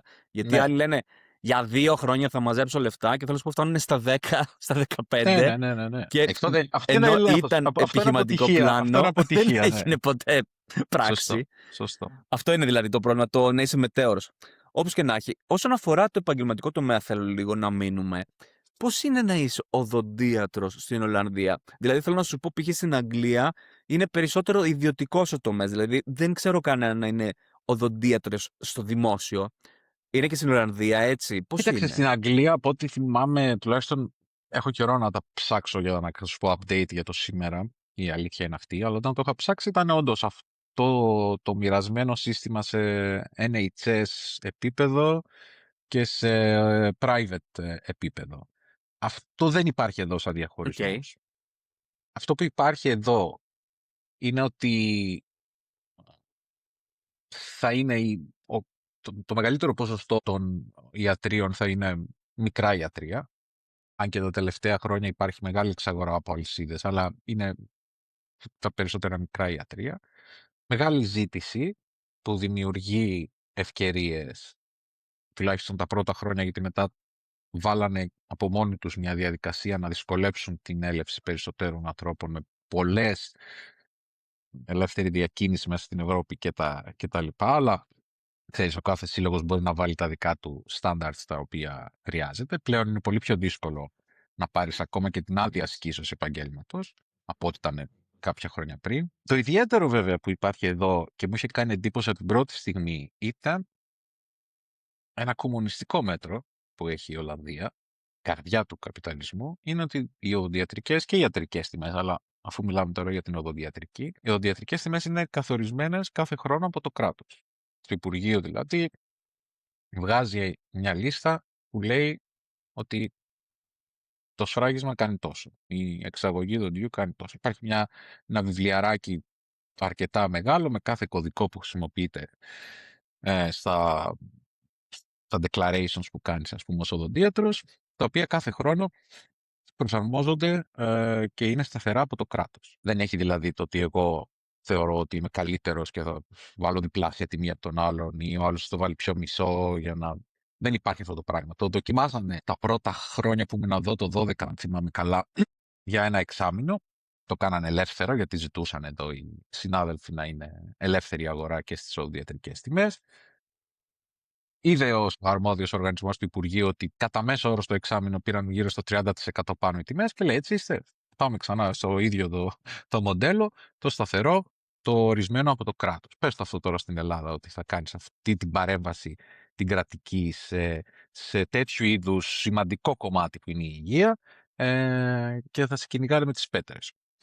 Είναι διαφορετική η κριτική για το πώς μπορεί να λειτουργεί το σύστημα της Ολλανδίας σε σχέση με την Ελλάδα. Δηλαδή, καταλαβαίνω ότι πολλοί που έρχονται από την Ελλάδα τους φαίνεται προβληματικό το σύστημα της Ολλανδίας, γενικά το σύστημα της υγείας, αλλά νομίζω ότι το βάρος είναι περισσότερο στην εμπλοκή των ασφαλιστικών εταιριών, που όντως και εδώ κυριαρχούν σε πολύ μεγάλο βαθμό και είναι ρυθμιστές αυτής της κατάστασης και πολλές φορές επηρεάζουν και την λήψη, ας πούμε, ιατρικών αποφάσεων, το γεγονός, ας πούμε, ότι θα πρέπει να πας, δεν μπορείς να πας εσύ σε έναν ειδικό από μόνος επειδή το κρίνεις, αλλά θα πρέπει να το αποφασίσει ο γενικός ιατρός που θα πρέπει να επισκεφτείς πρώτα. Σαν διαδικασία μου ακούγεται λογικότερη αυτό που συμβαίνει εδώ, αν υπήρχε και το capacity να το υποστηρίξει σε τέτοιο βαθμό. Η προσωπική μου εμπειρία όποτε χρειάστηκα, οτιδήποτε χρειάστηκα, δεν είναι αρνητική, αλλά η αλήθεια είναι ότι υπάρχουν περιπτώσεις που αναλόγως που θα πέσεις, να μην έχεις την αντιμετώπιση που θα είχες αν εσύ ξέρεις ότι, ξέρω εγώ, θέλω να πάω στον καρδιολόγο και θα πάρω ένα τηλέφωνο και Ναι. θα κλείσω ένα ραντεβού, όπως έχω την άνεση στην Ελλάδα, ή θα πάω να κάνω μια αξονική επειδή έτσι μου ήρθε, ας πούμε, στο κεφάλι. Δεν υπάρχει αυτό το πράγμα εδώ. Καταλαβαίνω πώς μπορεί να ξενήσει κάποιος, καταλαβαίνω την αρχή της λογικής τους εδώ, αλλά για να μείνουμε στο οδοντιατρικό, η αλήθεια είναι ότι ένα από τα καλά πράγματα που υπήρχε και θεωρώ ότι θα έπρεπε να ξαναέρθει είναι να ενταχθεί η οδοντιατρική υπηρεσία, η οδοντιατρική φροντίδα στο βασικό πακέτο της ασφάλειας που δεν υπήρχε. Υπάρχει συζήτηση γι' αυτό σε πολιτικό επίπεδο, αλλά δεν έχει εφαρμοστεί. Εξαιρετικά σημαντικό και πολύ χρήσιμο για την οδοντιατρική εν γέννη των παιδιών είναι ότι όλα τα παιδιά μέχρι 18 χρονών έχουν δωρεάν οδοντιατρική φροντίδα. Τέλος. Αυτό Άρα, λύνει τα χέρια πολλών γονιών και την κουλτούρα φυσικά, έτσι, την κουλτούρα του εξαμηνιαίου ελέγχου που δεν υπήρχε στην Ελλάδα. Εγώ εδώ πέρα κατάλαβα την αξία του πράγματος ότι θα έρθει κάποιος την τάδε του μηνός και φεύγοντας θα κλείσει το επόμενο κοντρόλ του για 6 μήνες μετά. Και θα έρθει. Στην Ελλάδα τότε, αλλά νομίζω και τώρα ήταν το ότι δεν θα πάω, μέχρι να με πονέσει και θα με πονέσει, μετά θα λέω γιατί κατάλαβες, δηλαδή μια διαδικασία του θα ναι. τρέχω πίσω από το πρόβλημα και όχι να το προλαμβάνω. Είπες για τα παιδιά Ναι, μέχρι 18. ναι. Ας πούμε ότι καταλαβαίνω, είναι όλα τζάμπα, προφανώς θα έρθουν για όλα τους τα θέμα κλπ. Μετά τα 18 όμως θέλω να σου πω ότι φαντάζομαι ότι θέλω εγώ να έρθω, παιδί μου, για το regular το check-up, θέλω να σου πω κάθε 6 μήνες, κάθε ένα χρόνο. Το κλείνω από μόνος μου, το πληρώνω από μόνος μου την τσέπη, ή άμα έχω ασφαλιστική μου το πληρώνει ασφαλιστική από ό,τι Ναι, κατάλαβα. ναι, αν βάλεις έξτρα πακέτο, ξέρω εγώ, 20 Άμα έχω το ευρώ, έξτρα 30 πακέτο, ευρώ όπως το είναι και στην Αγγλία, μήνα, ναι. θα έχεις κάλυψη μέχρι κάποιου. Ξέρεις τώρα, οι ασφαλιστικές είναι πρόβλημα. Οι ασφαλιστικές Ναι, είναι μεγάλο πρόβλημα. Θα έχεις ένα αστέρι, θα έχεις 2 αστέρια, θα σου καλύπτει εκείνο. Δηλαδή, 40 ασφαλιστικές με 30 διαφορετικές πώλησεις, ας πούμε, το καθένα, δεν βοηθάει αυτό το πράγμα. Είναι πολύ απλά τα πράγματα για να τα δυσκολεύουμε τόσο πολύ. Αλλά όταν βάζεις τη διατίμηση, δηλαδή, ξέρεις, έχουν τη μία πλευρά του ότι θα κρατήσουμε σταθερές τιμές για να μην γίνει σούπερ μάρκετ η υγεία και αφήνεις τις ασφαλιστικές να οργιάζουν, ας πούμε, και να σου διαλύουν εντελώς το σύστημα, το οποίο εξ αρχής και κατά βάση, ας πούμε, έχει στήσει σε ένα σωστό επίπεδο. Βέβαια, εντάξει, υποδομές τώρα, μπει στα νοσοκομεία εδώ πέρα που είναι δημόσια αλλά με ιδιωτικό management, έτσι. Και μπαίνει μέσα στα νοσοκομεία και λες τώρα μπήκα σε νοσοκομείο, μπήκα σε εμπορικό κέντρο, το πόσο καλά φτιαγμένα και οργανωμένα είναι. Και επενδύουν σε αυτό το κομμάτι.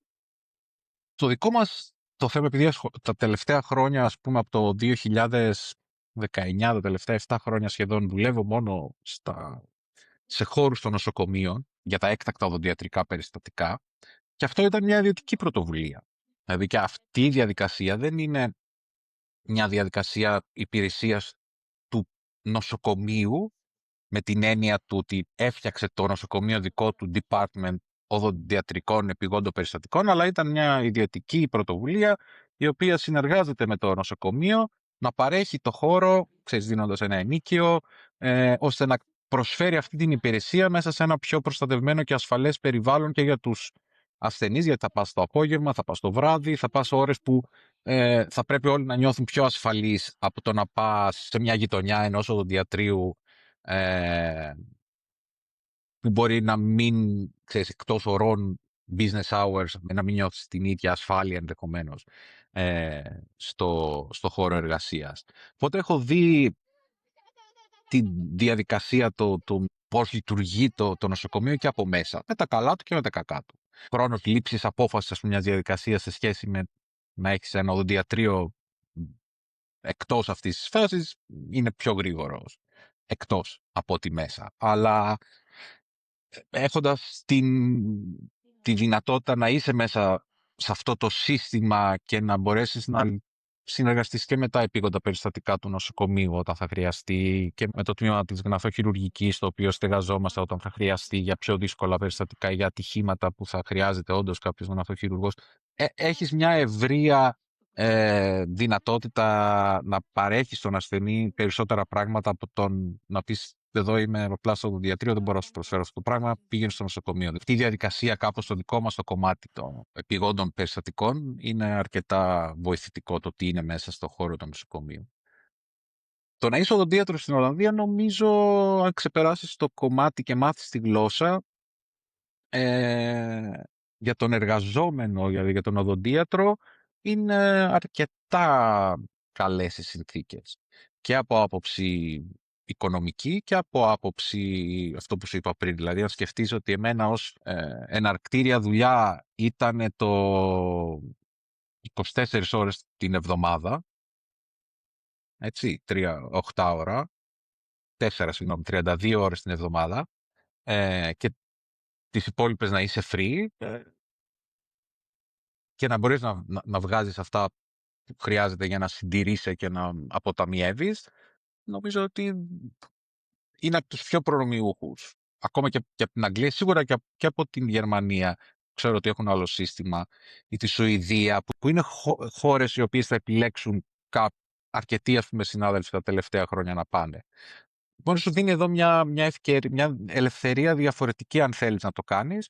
Φυσικά μπορείς να δουλεύεις και 6 μέρες. Υπάρχει και αυτή η δυνατότητα αν θέλεις. Δεν είναι... Αλλά εσύ θεωρείς ελεύθερος επαγγελματίας ή ιδιωτικός υπάλληλος? Υπάρχουν διαφορετικού είδους συμβόλαια. Δηλαδή, μπορείς να επιλέξεις να είσαι... Στα πρώτο χρόνια ήμουνα ιδιωτικός υπάλληλος, με τον περιορισμό των ωρών, των ημερών διακοπών το χρόνο, άλλου είδους φορολογία. Στο επίπεδο της άσκησης οδοντιατρικής δεν είχε μεγάλη διαφορά. Δηλαδή η ελευθερία που σου δίνει, είτε είσαι με υπαλληλική σχέση είτε είσαι ελεύθερος επαγγελματίας, στο επίπεδο αυτό δεν έχει μεγάλη διαφορά. Καμία. Αυτό που αλλάζει είναι σίγουρα οι συνθήκες εργασίας του τύπου, αυτό που σου είπα, δηλαδή θα πρέπει να έχεις 16-20 μέρες το χρόνο άδεια ή ψηλότερη κλίμακα φορολογίας. Όταν νιώσουν, ειδικά στο δικό μας επάγγελμα, πιο ασφαλείς σε επαγγελματικό επίπεδο οι συνάδελφοι, αλλάζουν και θέλουν κιόλας, έτσι, γιατί όταν είσαι σε τέτοια υπαλληλική σχέση έχεις και άλλου είδους απολαβές. Δεν θα πας στη δουλειά σου, θα πάρεις το 70% των εσόδων που θα έβγαζες, ας πούμε, εκείνη την ημέρα όταν δηλώσεις ασθένεια. Αν είσαι ελεύθερος επαγγελματίας, όχι. Αν απολυθείς, ας πούμε, από τη δουλειά ή αν φύγεις ακόμα και από τη δουλειά, έχεις δικαίωμα σε επίδομα ανεργίας, το οποίο φτάνει και αυτό το 75% του μέσου μισθού που έπαιρνες. Πάλι σε σχέση με τα πόσα χρόνια δούλεψες για να το χτίσεις αυτό, αλλά όταν είσαι ελεύθερος επαγγελματίας, αυτό δεν το έχεις. Δεν πας στη δουλειά σου γιατί αρρώστησες, τα φλάκα, ας πούμε. Αλλά έχει μεγάλη διαφορά στο επίπεδο της φορολογίας. Έχει μεγάλη διαφορά στο επίπεδο της ελευθερίας που σου δίνει το πώς θα ορίσεις εσύ το πρόγραμμά σου.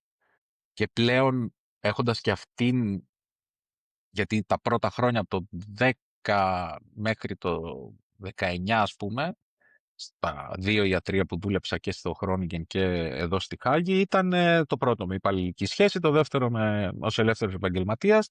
Και στα 2 ίδιες μέρες, μεγάλη διαφορά φυσικά στα καθαρά έσοδα που θα σου μένανε, από τη μία και από την άλλη περίπτωση, και όσο περνάνε και τα χρόνια έχεις και εσύ τη δυνατότητα να διαπραγματευτείς με καλύτερους όρους τις συνθήκες, είτε είναι οι οικονομικές απολαβές, είτε είναι οι γενικότερες συνθήκες εργασίας, πόσες μέρες θα δουλεύεις. Δηλαδή πλέον, και ειδικά λόγω της φύσης της τωρινής εργασίας μου, ας πούμε, που είναι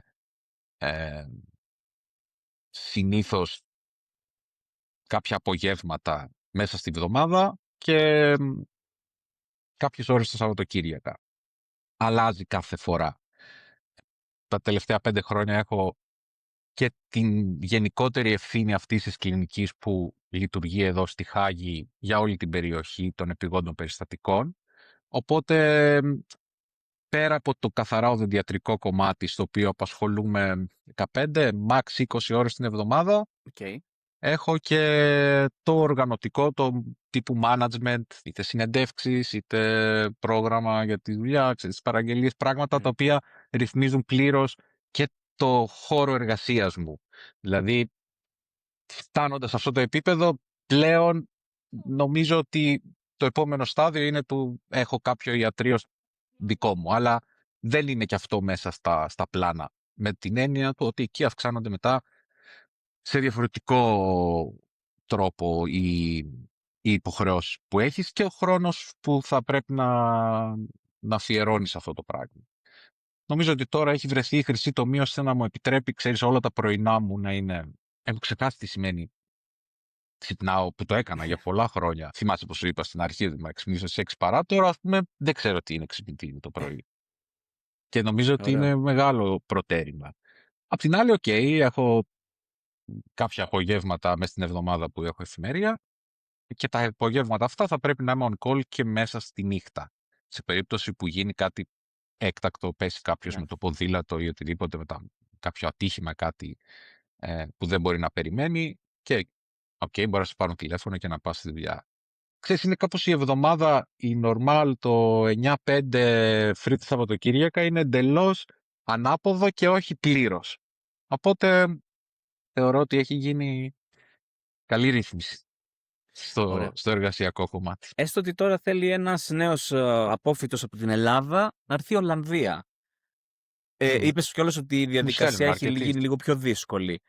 Πώς θα ήταν, άμα μπορείς έτσι λίγο να συνοψίσεις, πόσο είναι η διαδικασία? Και το δεύτερο, η απλή ερώτηση, ας πούμε, ρεαλιστικά, ποιος είναι ο πρώτος μισθός που παίρνει ένας οδοντίατρος στην Ολλανδία? Αυτό που θα ήταν το καλύτερο, αν θέλει κάποιος για Ολλανδία συγκεκριμένα, είναι να ξεκινήσει από όταν το βάλει στο μυαλό του, να ξεκινήσει τη γλώσσα, ώστε να του δώσει το προτέρημα, γιατί η προϋπόθεση της γλώσσας δεν υπήρχε όταν ήρθα εγώ πριν από 16 χρόνια για να γραφτεί στο σύλλογο. Πλέον απαιτούν ένα επίπεδο γλώσσας για να γραφτείς, για να σου δώσουν την άδεια ασκήσεως επαγγέλματος. Και άλλες προϋποθέσεις μετά. Επομένως, ναι, τις υπόλοιπες προϋποθέσεις υποτίθεται τις παίρνεις μέσα από τη σχολή, είτε μέσα από την εμπειρία που θα χτίσεις, είτε δουλεύοντας κατά τη διάρκεια των σποντών σου, είτε μετά, πριν να φύγεις. Αλλά το θέμα της γλώσσας, ειδικά για την Ολλανδία, είναι κομβικό. Οπότε, μια κύρια συμβουλή, και αυτό που λέω σε όλους όσους επικοινωνούν για αυτό το θέμα, είναι αυτό.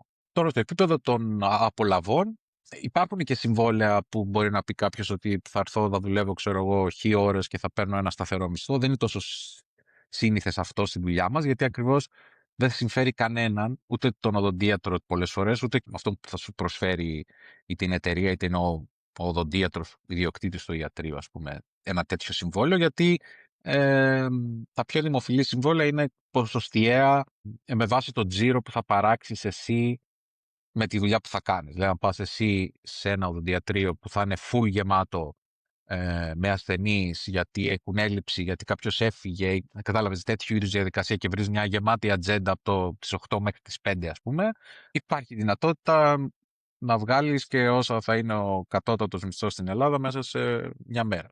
Αναλόγως του τι θα κάνεις. Αλλά λέμε ρεαλιστικά τώρα, λέγω τώρα, ένα πρώτο μηνιάτικο, ρε παιδί μου, θα είναι 4.000, θα είναι 5, θα είναι 15.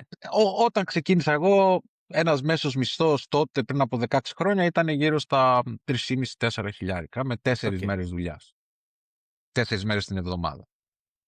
Αλλά είναι τόσο δυναμικό, σου λέω, που μπορεί να πεις ότι εγώ θα κάνω μια εξειδίκευση σε αυτό το κομμάτι. Όχι εξειδίκευση στο να σου σπουδάσω, ότι θα κάνω περισσότερο αυτές του είδους εργασίες, θα κάνω εκείνους είδους εργασίες, θα δουλεύω 6 μέρες, άρα αυξάνεται αυτομάτως πολλαπλασιαστικά ο μισθός μου, δηλαδή εξαρτάται το τι ακριβώς θέλεις να κάνεις. Το καλό είναι ότι υπάρχουν σταθερές τιμές στο σύνολο των περιοχών που θα πας να δουλέψεις, οπότε δεν έχεις αυτό το κομμάτι που ήρθε σε ένα οδοντιατρείο που τα έχει χαμηλά ή ήρθε σε ένα οδοντιατρείο που είναι υψηλό, δεν υπάρχει αυτό. Ναι. Και υπάρχει μόνο το τι επίπεδο υπηρεσιών προσφέρεις. Πόσο καλός είσαι στη δουλειά σου, πόσο θέλουν οι ασθενείς να έρχονται ξανά σε σένα. Άρα, όπως, συγγνώμη, επειδή το είπες αυτό, δηλαδή όπως είναι η κλινική και φαντάζομαι, λέγω τώρα θα είναι μια κλινική, θα είναι μπορεί 10, λέω τώρα, οδοντίατροι. Μπορώ να πω εγώ ότι εμένα μου αρέσει ο Δημήτρης, θέλω να είναι ο Δημήτρης κάθε φορά που έρχομαι. Α, το ζητάνε και έτσι. Συνήθως είναι έτσι. Συνήθως είσαι εγγεγραμμένος στο οδοντιατρείο, σε έναν οδοντίατρο, ο οποίος σου έχει σε έχει δει, έχει ακολουθήσει τις διαδικασίες των περιοδικών ελέγχων που κάνεις κάθε εξάμηνο ή χρόνο, και έχει και την ευθύνη της θεραπείας, ειδικά όταν δεν είσαι στη γύρα, ας πούμε, σε πολλά ιατρεία ή αλλάζεις συχνά δουλειές. Χτίζεις ένα πελατολόγιο, ένα ασθενολόγιο, ας πούμε, γιατί δεν είναι πελάτες, ένα ασθενολόγιο των ανθρώπων που θα έχετε κλικάρει, ας πούμε, με κάποιο τρόπο. Αυτό βέβαια, εντάξει, σε αυτού του τύπου την εργασία που κάνω τώρα, σε αυτού του τύπου την οδοντιατρική, δεν υπάρχει. Ήρθε ο ασθενής, τις 9 στις 10 φορές, αν όχι όλες, θα έχει πόνο που θα πρέπει να τον γνωρίσεις, να βρεις το πρόβλημά του, να κάνεις τη διάγνωση, να προσφέρεις το πλάνο, να παράξεις το πλάνο, να κάνεις τη θεραπεία, να κάνεις και όλο το διαδικασία αυτή μέσα σε ένα μισάωρο. Δηλαδή, είναι μια ιδιαίτερου τύπου οδοντιατρική, η οποία ούτε αυτή είναι δεν μπορούν όλοι να λειτουργήσουν υπό αυτό το καθεστώς της πίεσης, ας πούμε. Ενώ η δουλειά είναι η ίδια, αλλά η διαδικασία του δεν θα έρθεις ένα πρωί να σε δω, να φτιάξουμε ένα πλάνο, χωρίς να πονάς κάπου, που θα είναι το σύνηθες που θα γίνει, ας πούμε, και θα βγει ένα πλάνο που θα το φτιάξουμε μέσα σε κάποιες εβδομάδες. Σε εμάς είναι είτε έτυχε κάτι, ας πούμε, έσπασε ένα δόντι και θέλει μια αποκατάσταση, είτε πολύ συχνά έχω να πάω στο οδοντίατρο 5 χρόνια, ας πούμε, και βλέπεις μια κατάσταση που λες τώρα πού να ξεκινήσεις και πού να τελειώσεις. Οπότε Μείνω εδώ μια εβδομάδα. ναι, χρειάζεται άλλο mindset για αυτή τη διαδικασία. Είναι λίγο πιο γρήγορα τα πράγματα, ο ρυθμός έτσι πώς λειτουργεί. Αλλά σίγουρα αν κάποιος θέλει να ζήσει, ας πούμε, μια αξιοπρεπή ζωή, τουλάχιστον εννοώ ως οδοντίατρος, χωρίς να χρειαστεί, ας πούμε, να δουλεύει για ψίχουλα, κάνοντας την ίδια δουλειά που θα έκανε εδώ πέρα, ή να επενδύσει, ας πούμε, δεν ξέρω, δηλαδή είμαι και λίγο απογοητευμένος από την Ελλάδα, ώστε να έχω αντικειμενική άποψη για κάποια πράγματα, Ελεύθερα. αλλά ναι, θεωρώ ότι αν κάποιος τώρα πάει να επενδύσει στην Ελλάδα, ας πούμε, είναι σαν να πετάει ε, χρήματα μέσα σε ένα πηγάδι. Ας πούμε ότι, θα αφήσω αυτή την μεροληψία μου στην άκρη. Εγώ έτσι το βλέπω, ότι αν θέλεις να ζήσεις μια ήρεμη ζωή, και να έχεις ως βάση την Ολλανδία, πουθενά δεν είναι παράδεισος, πουθενά δεν είναι αυτό που λες ήρθα, τα βρήκα όλα λιμένα, δεν με απασχολεί κάτι. Υπάρχουν πολλά πράγματα εδώ και σε κοινωνικό επίπεδο και σε πολιτικό επίπεδο που θα ξενήσουν με βάση αυτά που ξέρεις. Θα υπάρχουν εκατοντάδες άλλα πράγματα που θα σου προσφέρουν μια ηρεμία, ε, που αν τη θέλεις θα είναι αυτό ακριβώς που θα σε βοηθήσει να φτιάξεις μια ζωή όπως είπαμε, αξιοπρέπεια, να μην χρειαστεί να γλύψεις κάποιον για να σε πάρουν στη δουλειά. Είμαι σε ένα περιβάλλον, ας πούμε, τώρα στο ιατρείο που ζήτημα να είναι ένας ή δύο οι Ολλανδοί, ας πούμε, μέσα στην ομάδα των 20 ανθρώπων. Επομένως βλέπεις ότι όλο αυτό το κομμάτι που στην Ελλάδα θα ήταν αδιανόητο να σκεφτείς ότι θα μπορούσε ένας πολίτης μιας άλλης χώρας και συνήθως αυτούς που θα θεωρούσες κατώτερος εσύ, να του δώσεις πλήρως τις ευκαιρίες να ανελιχθεί σε όποιο βαθμό εκείνος είναι ικανός να το κάνει και μπορεί και θέλει, εδώ πέρα μπορείς να το κάνεις. Σου δίνονται Να το ευκαιρίες πούμε να το έτσι πάρα κάνεις. πολύ ομά, όπως και στην Αγγλία δηλαδή, Πακιστανοί, Ινδοί κλπ. Που είναι δηλαδή άνθρωποι αξιοπρεπέστατοι, γιατροί και πάει λέγοντα. Δηλαδή, πραγματικά δεν θέλω καν να διανοηθώ τι θα γινόταν άμα π.χ. έμπαινε στο δημόσιο νοσοκομείο στην Ελλάδα και ερχόταν Αυτό να σε ακριβώς. εξετάσει Αυτό Πακιστανός ακριβώς. γιατρός. Ναι, Δηλαδή. αυτό ακριβώς. Και εμείς έχουμε, ας πούμε, συναδέλφους από το Πράσινο Ακροτήρι, από την Ισία, από το Ιράν, από το Αφγανιστάν, από την Ινδία, από την Κύπρο, από την Πορτογαλία, από παντού. Και το ζητούμενο είναι του κάνεις καλά τη δουλειά σου ή δεν την κάνεις. Πληρείς αυτές τις προϋποθέσεις. Ναι, και επειδή πλέον είμαι και σε αυτή τη διαδικασία του να επιλέξω εγώ τους συναδέλφους, είτε οδοντιάτρους είτε βοηθούς που θα έχουμε, ξέρεις, νιώθεις και μια ευθύνη παραπάνω έχοντας αυτού του τύπου την αρμοδιότητα. Καταλαβαίνεις πόσο εύκολο είναι να πέσεις, ας πούμε, σε μια διαδικασία κάποιου που νιώθει ότι έχει εξουσία και να περάσει άλλου είδους πράγματα μέσα στη διαδικασία του εργασιακού του περιβάλλοντος, αν το επιτρέπουν οι συνθήκες της χώρας, της εταιρείας που είσαι. Δηλαδή, η σαπίλα δεν είναι μόνο του ανθρώπου, είναι του μικρότερου κύκλου γύρω του ακόμα μεγαλύτερου κύκλου γύρω του, που όταν έχει σαπίσει όλο, τίποτα δεν θα βγει σωστό. Και εδώ πέρα, ακόμα κι αν εγώ είμαι περίεργος και πω ότι ο τάδε είναι από το Αφγανιστάν, δεν το θέλω, ας πούμε, εγώ δεν θα έχω πρόβλημα, δεν θα έχει αυτό. Εννοείται. Κατάλαβες. Τελείωσες, όχι απλά έχεις πρόβλημα. Ναι. Ωραία. Ας αφήσουμε τα εργασιακά για λίγο. Ας σε πάω λίγο στο προσωπικό κομμάτι. Είπες, αν δεν κάνω λάθος, με τον σύντροφό σου, από ό,τι κατάλαβα, δηλαδή, όλα τα χρόνια είστε μαζί. Ο ίδιος είναι. Είμαστε... Ναι, όχι. Δηλαδή αυτό μου κάνει εντύπωση. Με άντεξε. Με αντέχει. 18,5 χρόνια μαζί. Είμαστε Εντυπωσιακό. από το 2007. Και από Ελλάδα πήγε Αγγλία, μετά σε ακολούθησε Ολλανδία από ό,τι κατάλαβα και είστε εκεί όλα τα χρόνια τώρα. Ναι, ναι. Ζήσαμε ένα Πώς τα χρόνο. περνάτε έτσι γενικά, ας το πω. Τα πρώτα χρόνια στην Θεσσαλονίκη ήταν, θεωρώ, στην αρχή δεν το είχαμε στα πρώτα χρόνια ούτε στους φίλους μας πει. Okay. Γιατί ήταν το φιλικό περιβάλλον, οπότε ήταν εύκολο να συνυπάρχουμε χωρίς να υπάρχει κάτι τέτοιο, και αυτό ήταν περισσότερο λόγω του πώς θεωρούσαμε εμείς ότι τι ελευθερία μπορεί να έχεις στην Ελλάδα του 2007-2008, πώς θα αντιμετωπίσουν οι φίλοι σου, πώς θα αντιμετωπίσουν οι γνωστοί Αλλά σου, η την είχατε αυτή οικογένειά τη σου. σκέψη δηλαδή. Ναι, μας λέω τα πρώτα χρόνια, δηλαδή μας πήρε κάποιους μήνες για τους πολύ κοντινούς φίλους και κάποια χρόνια για πιο μεγάλο coming out που λέμε. Και μετά ακόμα αργότερα σε οικογενειακό περιβάλλον κτλ.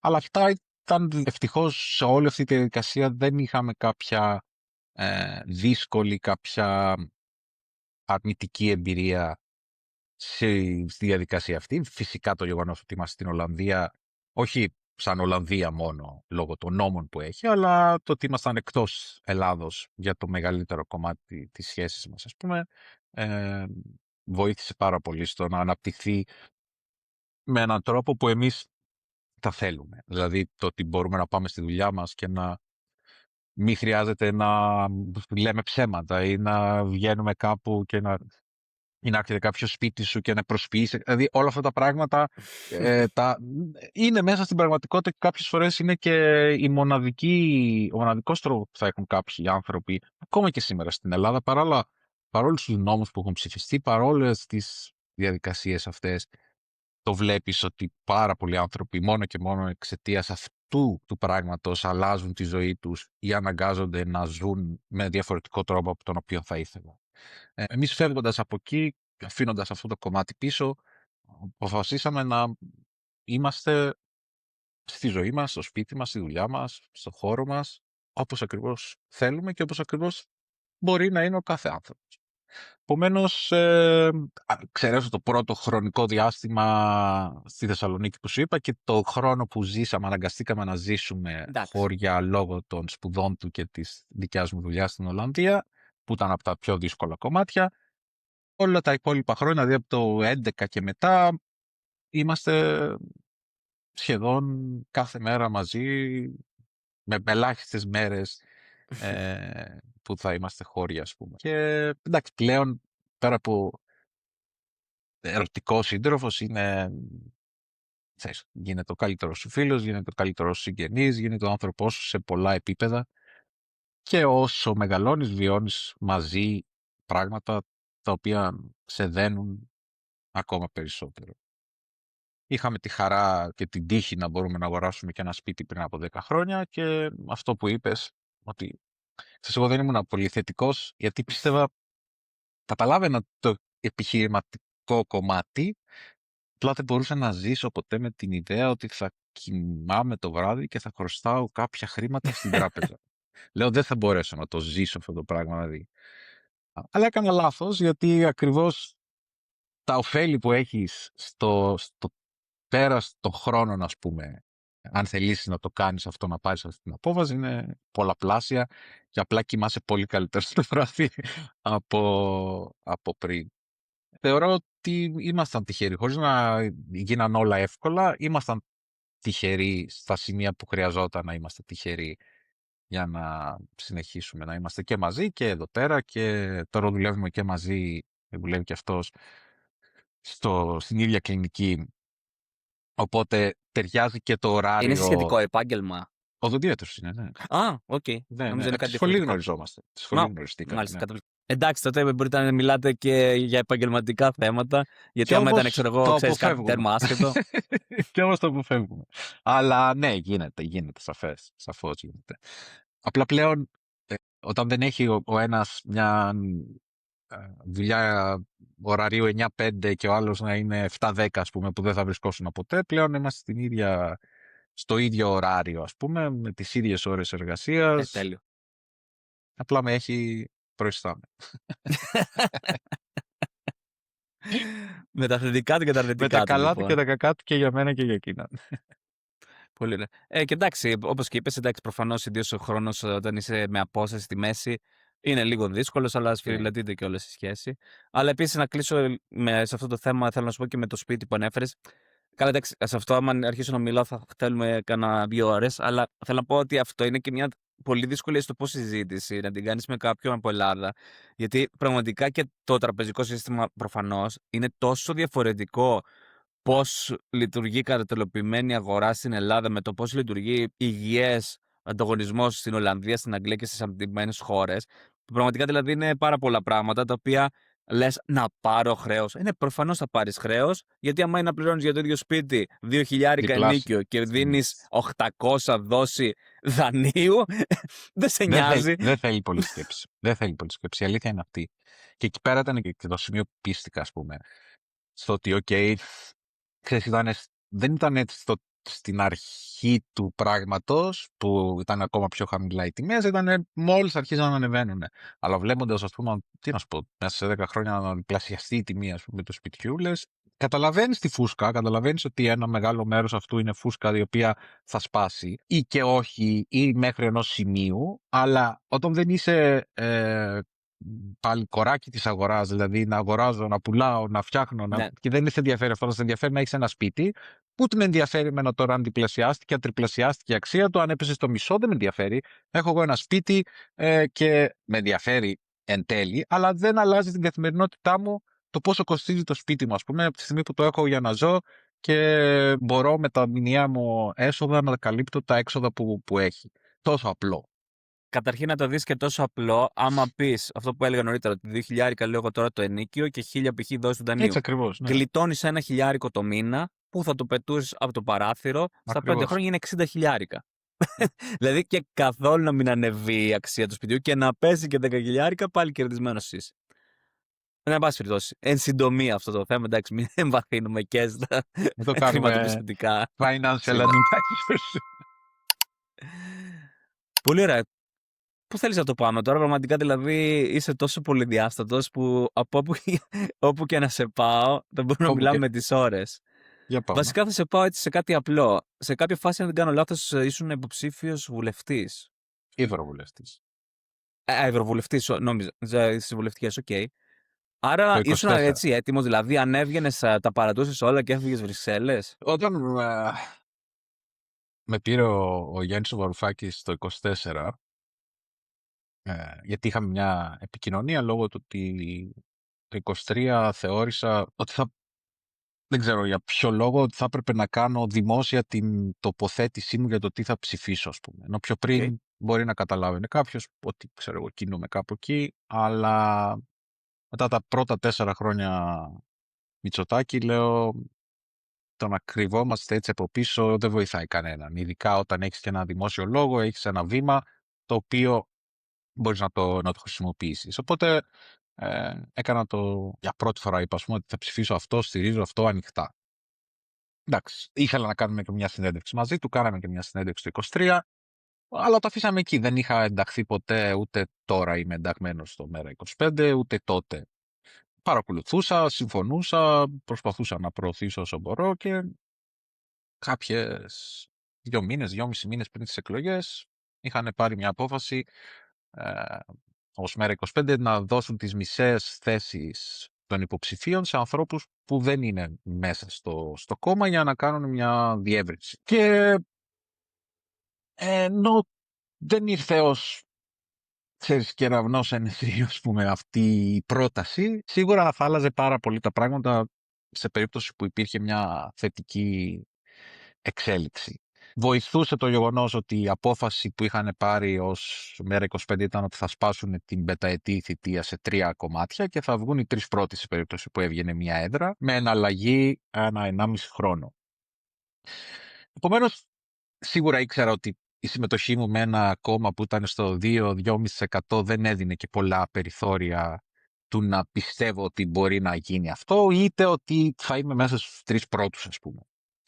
Εν τέλει, ναι, ήταν 2,65 και ήμουνα ένατος, ξέρω εγώ, του 40, το οποίο, οκ, καλό ήταν, αλλά δεν νομίζω ότι ήταν και αυτό που θα μπορούσε να ταρακουνήσει είτε τα πράγματα στην Ελλάδα, είτε να αλλάξει τη ζωή μου. Η αλήθεια είναι ότι αν υπήρχε η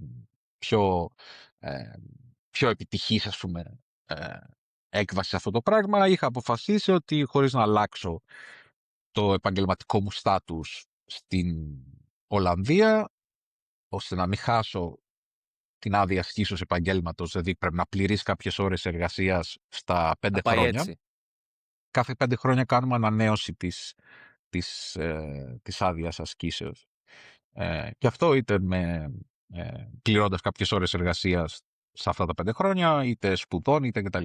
Επομένως, αυτό δεν θα υπήρχε καμία περίπτωση να το διακινδυνεύσω για κανένα λόγο. Και με την απόφαση που είχαν πάρει μπορούσε να συνδυαστεί για κάποιο χρονικό διάστημα να το υποστηρίξω. Και αυτή είναι και η διαφορά του να είσαι υποψήφιος, ας πούμε, ως ευρωβουλευτής από το να είσαι υποψήφιος βουλευτής, γιατί εκεί μετά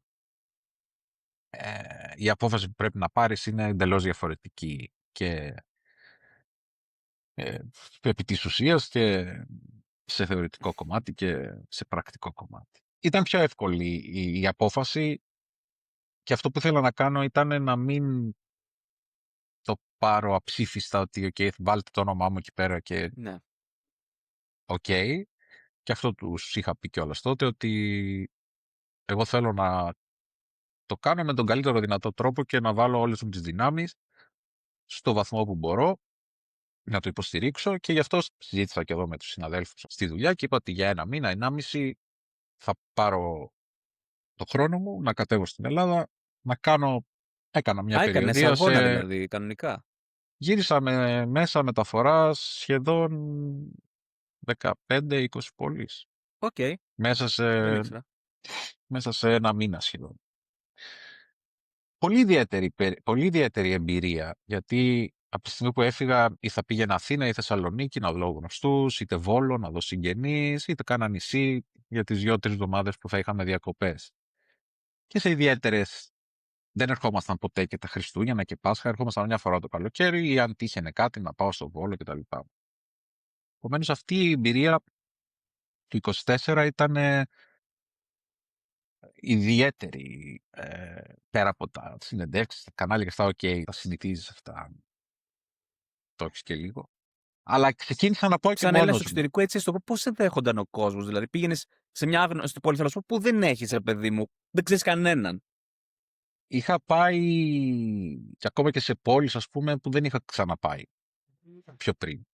Γιατί τα πήρα και τα έβαλα κάτω. Και λέω, θα φτιάξω ένα πρόγραμμα, ξεκινήσω από την Αλεξανδρούπολη, θα πάω Κομοτηνή, θα πάω Ξάνθη, θα πάω Καβάλα, Θεσσαλονίκη, ξέρεις, και έφτιαξα ένα πρόγραμμα να βγαίνει με τα αεροπορικά, με τα λεωφορεία, με τα τέτοια, γιατί ήταν ένα project αρκετά, ήθελε αρκετή οργάνωση για να σου τύχει, να συνδυαστεί και με τις άλλες δράσεις των άλλων υποψηφίων, εκεί που θα έπρεπε να είμαι σε πόλεις που θα μιλήσουν. Ήταν ένα πολύπλοκο πλάνο, αλλά μου άρεσε πάρα πολύ γιατί γνώρισα αρκετούς ανθρώπους, τους περισσότερους δηλαδή εκ των οποίων με γνώριζαν ήδη εκείνοι, αλλά τους γνώρισα και εγώ από κοντά με έναν άλλο τρόπο και με πιο ουσιαστική διαδικασία, ας πούμε, είτε με τις συζητήσεις που κάναμε, είτε έμενα μία μέρα σε κάθε πόλη. Είχα ένα δημόσιο κάλεσμα στην κεντρική πλατεία, ας πούμε, της κάθε πόλης, σε κάποιο άλλο σημείο, αν είχε οργανωθεί κάπως καλύτερα. Και θεωρώ και αυτή πολύ μεγάλη εμπειρία. Να ακούσεις τα προβλήματα ή να δεις τους ανθρώπους ακριβώς εκεί που συμβαίνουν. Να πας, ας πούμε, στην Ξάνθη και να δεις εκεί ποια είναι η συνθήκη, ότι είναι διαφορετική από αυτή που θα ισχύει στην Πάτρα, ας πούμε. Άλλοι άνθρωποι, άλλη νοοτροπία, άλλα πράγματα να τους απασχολούν, ενώ είναι ένα κεντρικό κομμάτι. Κάποια πράγματα είναι κοινά, αλλά τουλάχιστον σε πολιτικό επίπεδο, αλλά οι επιμέρους διαδικασίες στην Κρήτη, ας πούμε, επίσης πήγαμε να γυρίσουμε από τη Σιτία, από τον Άγιο Νικόλαο μέχρι τα Χανιά, ας πούμε. Πολύ ωραία εμπειρία. Θεωρώ ότι δεν υπήρχε το ενδιαφέρον, και φάνηκε εκ του αποτελέσματος βέβαια, δεν υπήρχε το ενδιαφέρον από την πλευρά των ανθρώπων και όχι αποτελέσματος μόνο του ΜΕΡΑ25, αλλά και της αποχής, δηλαδή πόσο ενδιαφέρθηκε εν τέλει ο κόσμος και για αυτή την εκλογική διαδικασία, αλλά ενώ δεν θα το ξανά έκανα μετέπειτα, θα το ξανά έκανα σαν πρώτη, ας πούμε, φορά. Μου άρεσε το challenge αυτό. Μου άρεσε το Ωραία. challenge. Να σε αφήνω και μιλά, γιατί πολλές φορές η επόμενη ερώτηση που θέλω να σου κάνω την απαντάς από μόνο σου. Ναι, Οπότε η ερώτηση ήταν αν θα το ξανά έκανες, που μόλις μας απάντησες. νομίζω Πολύ όχι. ωραία. Όχι. Και το πήρα απόφαση μόλις τέλειωσε αυτή η διαδικασία. Εντάξει, έγινε. Όλα καλά. Ποτέ δεν ξέρεις βέβαια. Να σε πάω διαφορετικά. Από ό,τι καταλαβαίνω, προφανώς ήσουν πάντα, στο πούμε, όπως είπα, ένα ανήσυχο πνεύμα, σχολιώσουν με τα κοινά, εντάξει, όσο το επιτρέπουν οι δυνάμεις σου και οι δραστηριότητες σου τουλάχιστον. Αυτό που θέλω να σου πω είναι, μπροστά σε όλα αυτά που έχουμε δει τα τελευταία χρόνια, να το πω, πού σου γύρισε το μυαλό? Υπάρχει κάτι που να βγήκε εκτός σε αυτού? Ή από ένα σημείο και μετά, θέλω να πω, όταν γίνεται και αυτό το σκάνδαλο, και αυτή η δολοφονία, και αυτό το σκάνδαλο, και το άλλο το τραγικό γεγονός, παθαίνουμε μια ανοσία. Και απλά τα βλέπουμε έτσι, κοιτάμε έτσι αποσβολωμένη την οθόνη. Στο μεγαλύτερο σοκ ήταν το 8 για μένα. Που ήμουν ακόμα Θεσσαλονίκη με την δολοφονία του Αλέξανδρου Υγρόπουλου. Τότε είχα το blog, το οντιατρικό, και για 1,5 μήνα σχεδόν δεν ασχολιόταν με τίποτα άλλο παρά μόνο με αυτό. Το θυμάμαι και το σοκ, αυτό που λες, ας πούμε, ότι το νιώθεις και μέσα στο σπίτι σου, ακόμα κι αν συνέβη στα εξάρχεια κάπου μακριά από σένα. Έκτοτε σίγουρα ορόσημο ήταν απογοήτευσης το 2015, γιατί ήταν και η περίοδος που λίγο πριν το δημοψήφισμα, λίγο πριν ανακοινωθεί βασικά το δημοψήφισμα, βασικά είχα ξεκινήσει το 2013 να ασχολούμαι με αυτά τα πράγματα και μετά το 2014, στο τέλος του 2014, απίβδησα. Δηλαδή αυτό που λες, ότι ένιωσα αυτό το πράγμα να με πνίγει σε τέτοιο βαθμό που λέω δεν μπορώ να το συνδυάσω με αυτό που ζω εδώ πέρα, με την τοξικότητα και τη βρωμιά που βλέπω και καλούμε να σχολιάσω. Οπότε λέω ένα διάλειμμα, το οποίο κράτησε 5-6 μήνες, και ξεκινάω τέλος Μαΐου, αρχές Ιουνίου, και μέσα σε 5-6 μέρες, πόσο είχε πάρει, δεν θυμάμαι πότε ανακοινώθηκε το δημοψήφισμα ακριβώς, αλλά ήταν σε αυτή τη διαδικασία μέσα στον Ιούνιο. Και αυτό με έβαλε κατευθείαν μέσα στα βαθιά, γιατί και τότε είχα πάρει κάποιο χρόνο free από τη δουλειά και να κατέβω στην Ελλάδα. Είχα κατέβει για μια μισή εβδομάδα, αλλά και να ασχολούμαι αποκλειστικά με αυτό το πράγμα, με μηνύματα. Μέσα στον Ιούλιο και με την κολοτούμπα που έγινε ήταν μεγάλο χαστούκι, αλλά πάντα αυτές τις απογοητεύσεις προσπαθώ να τις μετατρέψω σε κάτι δημιουργικό. Τότε είχα αποφασίσει να πω ότι θα γυρίσω ξανά 10 πόλεις της Ελλάδας μόνος μου. Τότε αφιέρωσα τις καλοκαιρινές μου διακοπές το καλοκαίρι του 2015. Λέω, δεν μπορώ να συμβαίνει αυτό το πράγμα και εγώ να νιώθω ότι είμαι κάπου και πίνω το κοκτέιλ μου και δεν μπορούσα να το συνδυάσω. Οπότε λέω, δεν θα πάω διακοπές, παιδί μου, με τον καθιερμένο τρόπο. Θα αφιερώσω αυτό το χρόνο να κάνω πάλι συγκεντρώσεις, καλέσματα σε συγκεντρώσεις σε διάφορες πόλεις της Ελλάδας. Και τότε, αν πιστεύεις, ήταν μεγαλύτερο το ενδιαφέρον από ότι 10 χρόνια μετά στην προεκλογική τέτοια. Θυμάμαι στην Αθήνα να είμαστε γύρω στα 200-250 άτομα στο Θησίο. Να έχουμε φτιάξει ένα κύκλο από τις 5 η ώρα το απόγευμα μέχρι τις 10 η ώρα το βράδυ και να συζητάνε ο ένας με τον άλλον. Στη Θεσσαλονίκη λιγότερος κόσμος, αλλά πάλι έτσι μεγάλο. Ο στόχος μου ήταν να δω τι μπορούμε να κάνουμε εμείς πλέον από τη στιγμή που βλέπουμε ότι ακόμα και να ψηφίσεις κάτι σε ένα δημοψήφισμα δεν θα ισχύσει. Συγγνώμη, μία ερώτηση. Δηλαδή αυτό το κάλεσμα σου που το έκανε σαν Δημήτρης Ναι, ή ναι, υπήρχε ναι. κάποια σαν πλατφόρμα? Ναι, σαν Δημήτρη. Σαν Δημήτρης. Ελάτε να γνωριστούμε, να συζητήσουμε και να δούμε τι μπορούμε να κάνουμε. Okay. Μέσα από τα μέσα κοινωνικής δικτύωσης. Αυτό οδήγησε σε κάποιες ομάδες που δημιουργήθηκαν σε κάποιες πόλεις. Δεν είχα εγώ την άμεση επαφή, απλά με αφορμή αυτές τις συγκεντρώσεις και αυτές τη διαδικασία, ας πούμε, άρχισαν να ενεργοποιούνται κάποιοι άνθρωποι να οργανώνονται σε κάποιες ομάδες. Όχι με κάποιο απότερο σκοπό, είτε εκλογικό είτε κάτι άλλο, αλλά περισσότερο να λειτουργεί ως ένας πυλώνας αντιπληροφόρησης και βοήθεια σε οργάνωση, είτε για κάποιο κίνημα της περιοχής, είτε για κάποιο ζήτημα που θα ήθελαν να ασχοληθούν. Και αυτό μετά από ένα χρόνο οδήγησε στο να φτιάξουμε το 2016 μια σειρά διαδικτυακών εκπομπών, το οποίο τότε ξεκίνησα εγώ πάει live εβδομαδιαίων εκπομπών, με στόχο να γίνει ένα πρόγραμμα όσο δυνατόν περισσότερο εβδομαδιαίων ζωντανών εκπομπών μέσα του YouTube. Από διάφορες ομάδες, από διάφορες περιοχές, και είχαμε φτάσει να έχουμε 13-14 εβδομαδιαίες εκπομπές. Το όλο εγχείρημα κράτησε γύρω στα 2,5-3 χρόνια. Και μέσα από αυτή τη διαδικασία προσπαθούσα λίγο να κάνω κάποιες συνεντεύξεις, να δείξουμε κάποια θέματα, είτε κάποιες προσωπικότητες, είτε κάποια. Θυμάμαι, ας πούμε, μια εκπομπή είχε κάνει ακόμα και σύνδεση με τις φυλακές Κορυδαλλού από μέσα, να μιλήσουν οι κρατούμενοι, το κίνημα στις Σκουριές. Προσπαθούσαμε δηλαδή να φωτίσουμε όσο δυνατόν περισσότερα πράγματα εκείνης της εποχής και φυσικά να σχολιαστεί και να φωτιστούν και κάποιες πτυχές πολιτικής, είτε αφορά στατιστικά, είτε αφορά κάποια άλλα δεδομένα. Φωνή Web TV λεγόταν το εγχείρημα τότε. Αρκετά ενδιαφέρον και αυτό στη φάση που έγινε. Μετά ατόνισε και θεωρώ ότι, να απαντήσω και εν τέλει και στο ερώτημα σου, η σαπίλα και η απογοήτευση είναι συνεχής. Δηλαδή, δεν ξέρω αν έχει ανοσία, σίγουρα έχει ανοσία. Δηλαδή, όταν έγινε στο φαρμακονίσιο τα πρώτα ναυάγια, ας πούμε, στην Ελλάδα το 2014, ήταν σοκ με 3 νεκρούς. Θυμάμαι τότε, Φλεβάρης. Και πλέον μετά μιλάμε για κάποιες χιλιάδες ανθρώπους μετά και να φτάνει στοιχείο αρχές Φλεβάρη του 26, όπου για μένα ήταν άλλη μια επιβεβαίωση της αρρώστιας που έχει πλήξει την κοινωνία, επειδή ακριβώς όταν κάτι θα γίνει πιο viral είναι λίγο πιο αιχμηρό, είτε γιατί οι συνθήκες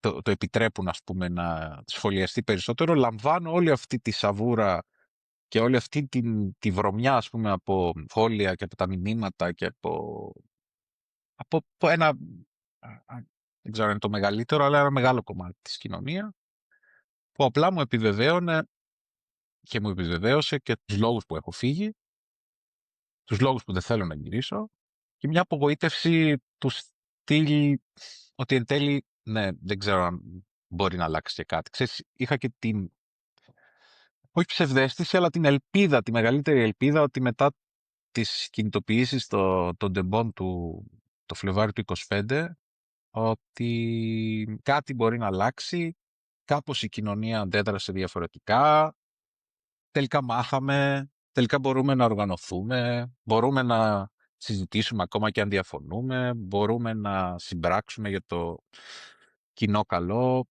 που ναι μεν μπορεί να υπήρξε περιστασιακά και να ίσχυσε για κάποιο διάστημα, αλλά είναι πολύ εύκολο να εντοπίσεις, να μείνεις στις διαφορές σου, να μείνεις στις αντιθέσεις σου με τον άλλο, να ταμπουρωθείς γύρω από αυτές και να συνεχίσεις να μη δράσει, να δράς μόνο στον κλειστό και πολύ κλειστό και περιορισμένο περιγυρό σου. Ένα από τα πράγματα όλα αυτά τα χρόνια που με συγκλώνησαν ήταν η άδικη φυλάκιση του Τάσου Θεοφίλου το 12 και όλα αυτά τα 5 χρόνια μετά που έμεινε στη φυλακή άδικα, και φυσικά πλέον η εκδικητική, η απάνθρωπη μεταχείριση του Νίκου Ρωμανού, που η Ρίστο Εμπαρόδο 1η Απριλίου του 26 έχει και το δικαστήριο για να αποφασιστεί αν θα μείνει άλλα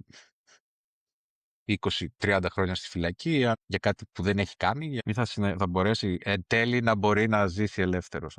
Αυτού του τύπου οι αδικίες που τις βλέπεις να συμβαίνουν μπροστά σου και να ξέρεις ότι κατά τύχη, ας πούμε, ή κατά δεν ξέρω ποιο λόγο δεν είναι σε εσύ αυτός στον οποίο συνέβη, είναι τραγικό. Εντάξει, τα τέμπη είναι το γεγονός του αιώνα για αυτά που συμβαίνουν στην Ελλάδα. Όχι ότι είναι λιγότερο σημαντικό από τα υπόλοιπα σκάνδαλα, αλλά είναι ακριβώς με τον τρόπο που εξελίχθηκε, ανοίγει όλη τη βεντάλια της μαφιόζικης αντιμετώπισης του κράτους και όλων των μηχανισμών του όταν θέλει να προστατευτεί.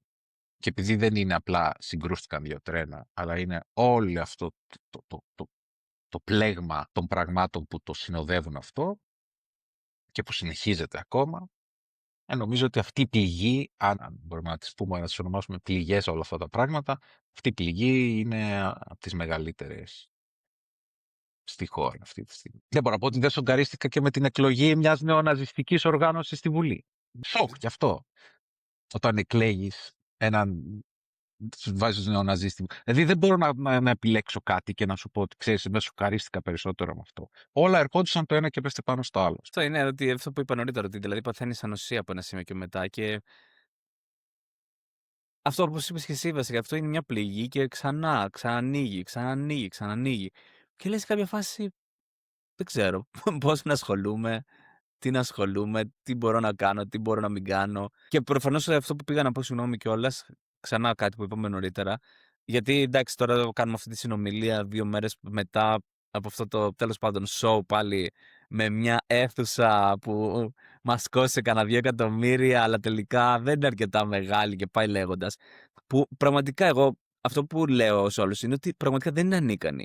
Τα κάνουν επίτηδες κάποια πράγματα. Δηλαδή, θέλω να σου πω, δεν υπάρχει κανένας τόσο ανίκανος που να μην μπορεί να κάτσει να υπολογίσει πόσοι έχασαν τη ζωή τους σε ένα τρένο, πόσοι ήταν τραυματίες σε αυτό το τρένο, πόσοι συγγενείς υπάρχουν, πόσοι δικηγόροι θα υπάρχουν, να τα βάλεις κάτω, να πεις είναι 400 άτομα, είναι 4.000 άτομα και να κάνεις μια ανάλογη αίθουσα ή να πεις δεν έχουμε αίθουσα, να μας το πεις από την αρχή. Δεν πιστεύω ότι μπορούν. Κοίταξε, έμαθαν πολύ καλά ένα μάθημα το οποίο δεν θα συγχωρέσουν στον εαυτό τους το ότι χάσανε το δημοψήφισμα. Έστω και αν εν τέλει τους βγήκε το αποτέλεσμα που θέλανε. Το επίπεδο, το μάθημα που μάθανε εκείνη την περίοδο είναι ότι θα πρέπει να αυξήσουν το επίπεδο της επιρροής σε τέτοιο βαθμό και με τέτοιους τρόπους ώστε να μην ξανατύχει τέτοιο, να μην έχουμε ξανά τέτοιο ατύχημα, ας πούμε. Και το μάθαν το μάθημα τους και τα μέσα μαζικής ενημέρωσης και το κομμάτι αυτό που ετοιμαζόταν τότε να αναλάβει την εξουσία. Και αν το δεις επικοινωνιακά για το σκοπό που θέλουν να επιτελέσουν, γιατί ποτέ αυτού του τύπου οι απευθύνσεις, ακόμα ας πούμε κάποια πράγματα και λες, καλά, τι λέει, απευθύνεται σε μένα? Όχι, δεν απευθύνεται σε σένα. Και δεν τον ενδιαφέρει και να απευθυνθεί σε σένα. Για εκείνον, για το κομμάτι εκείνο της εξουσίας, ας πούμε, δεν το ενδιαφέρει να πείσει τους πάντες. Ενδιαφέρει να διατηρήσει ένα κομμάτι κρίσιμο με οποιοδήποτε τρόπο. Είναι να του δώσει ένα πενηντάρικο, θα του δώσει ένα πενηντάρικο. Είναι να του πει και ότι πάμε τέλεια, όλα στην Ελλάδα είναι ωραία να το λέμε από το πρωί στο βράδυ. Να το λέμε από το πρωί στο βράδυ. Δεν θα αφήσουμε κανένα να πει κάτι διαφορετικό. Δηλαδή, αυτό το ότι δεν παίζεται το παιχνίδι με ίσους κανόνες. Το σύστημα αυτή τη στιγμή, ας πούμε, έχει τα πάντα στο πιάτο του. τα πάντα στη διάθεσή του. Και το επέλεξε να φτάσει σε εκείνο το σημείο, ώστε να έχει τα πάντα στη διάθεσή του και δεν άφησε τίποτα στην τύχη του. Οπότε ναι, και αυτό δεν ήταν στην τύχη του.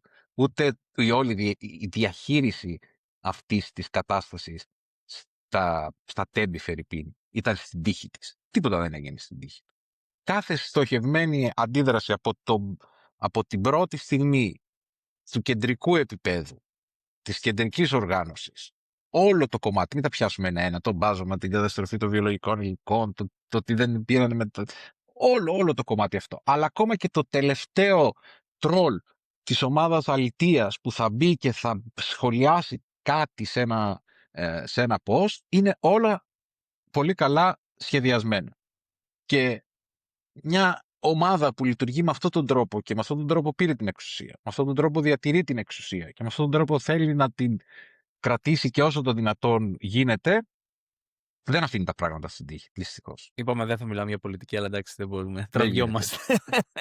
Λοιπόν, ας το αφήσουμε εδώ λοιπόν και το θέμα της πολιτικής. Θα πάμε για ακόμη μια φορά τελευταία, ίσως εσένα. Εντάξει, το είπες ήδη, δεν γυρνάς Ελλάδα. Ας το πάρω λίγο διαφορετικά. Θα έκανε ποτέ κάτι να γυρίσει στην Ελλάδα? Ναι. Αν υπήρχε έστω και μια ελπίδα ότι, ξέρεις, μπορεί να αλλάξει κάτι και μπορεί να δοθεί ένα τέλος σε αυτή την κατρακύλα που υπάρχει, σίγουρα η όλη ενασχόλησή μου δεν γίνεται για κάτι άλλο πέρα από αυτό. Πέρα από το να αλλάξουν αυτές οι συνθήκες εκεί πέρα. Και όχι απαραίτητα με το σκοπό να γυρίσω εγώ, αλλά με το σκοπό να αλλάξουν έστω και για αυτούς τους ανθρώπους που είναι εκεί, έστω και ως χώρα.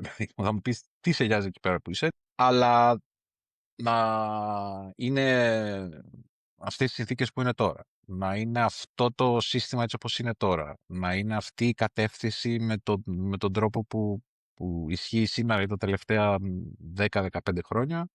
Όχι. Ακόμα και καμιά φορά το λέμε ότι θα σταματήσουμε τη δουλειά, θα πάρουμε σύνταξη, να γυρίσουμε στην Ελλάδα. Να γυρίσω στην Ελλάδα να κάνω τι? Να είμαι σε ένα σύστημα υγείας που δεν θα μου παρέχει αυτά που θέλω. Να είμαι σε ένα περιβάλλον κοινωνικό το οποίο θα επικρατεί πέρα από τη φασαρία, ας πούμε, ή πέρα από τον τρόπο που οργανώνεται μια πόλη και φτιάχνεται μια πόλη, που δεν φτιάχνεται για τους κατοίκους της με πρόνοια να φιλοξενήσει αυτούς τους κατοίκους, αλλά να τους θεωρεί ως εγκλωβισμένους της, ή να είσαι σε μια φούσκα, ας πούμε, προστατευμένος, ότι εσύ έφτιαξες τη ζωή σου και από εκεί και πέρα όλο το άλλο γύρω καταραίει. Ναι, δεν ξέρω αν θα είναι κάτι που θα ήθελα να συνοδεύει τα τελευταία χρόνια της ζωής μου. Αλλά δεν μπορώ να σου πω ότι δεν μου λείπουν κάποια πράγματα. Είναι ένα κομμάτι του πολιτισμού, ένα κομμάτι πέρα από τους ανθρώπους, έτσι, αλλά ένα κομμάτι του πολιτισμού, των συνηθιών, ας πούμε, που είχες μεγαλώνοντας, που πάντα θα είναι μέσα σου και δεν αλλάζει αυτό όσο και να μεταναστεύσεις σε όποια χώρα και να πας. Αλλά σκεφτόμενος λογικά, σκεφτόμενος εντελώς, βάζοντας τα πράγματα κάτω σε χαρτί και μολύβι, ας πούμε, δεν βρίσκω αυτή τη στιγμή τα επόμενα χρόνια, αν δεν αλλάξει κάτι ριζικά, ας πούμε. Τι θα μπορούσε να αλλάξει κάτι ριζικά που λες? Τι θα θεωρούσες μια ριζική αλλαγή? Πολιτικά νομίζω. Ας πούμε ότι να έρθει πρωθυπουργός, λέγω τώρα ποιος? Να έρθει ο Βελόπουλος, να έρθει ο Κασελάκης, να έρθει ο Κουτσούμπας, ποιος να έρθει? Όχι. Αυτές τις επιλογές ακόμα. Από αυτές θέλω να σου πω που φέρνουν στο προσκήνιο, ρε παιδί μου. Τώρα δεν μπορώ να σε βάλω το παρασκήνιο. Γι' αυτό και δεν βλέπω ότι μπορεί να αλλάξει κάτι έτσι. Ακόμα και ένα πρόσωπο που ενδεχομένως εγώ να θεωρώ ότι είναι πιο κοντά στο δικό μου, ας πούμε, ιδεολογικό κομμάτι, δεν μπορεί ένα πρόσωπο μόνο του, είτε μια ομάδα 3-4 ανθρώπων ή 5 ή 10 ή 100 ανθρώπων να αλλάξουν τα πράγματα.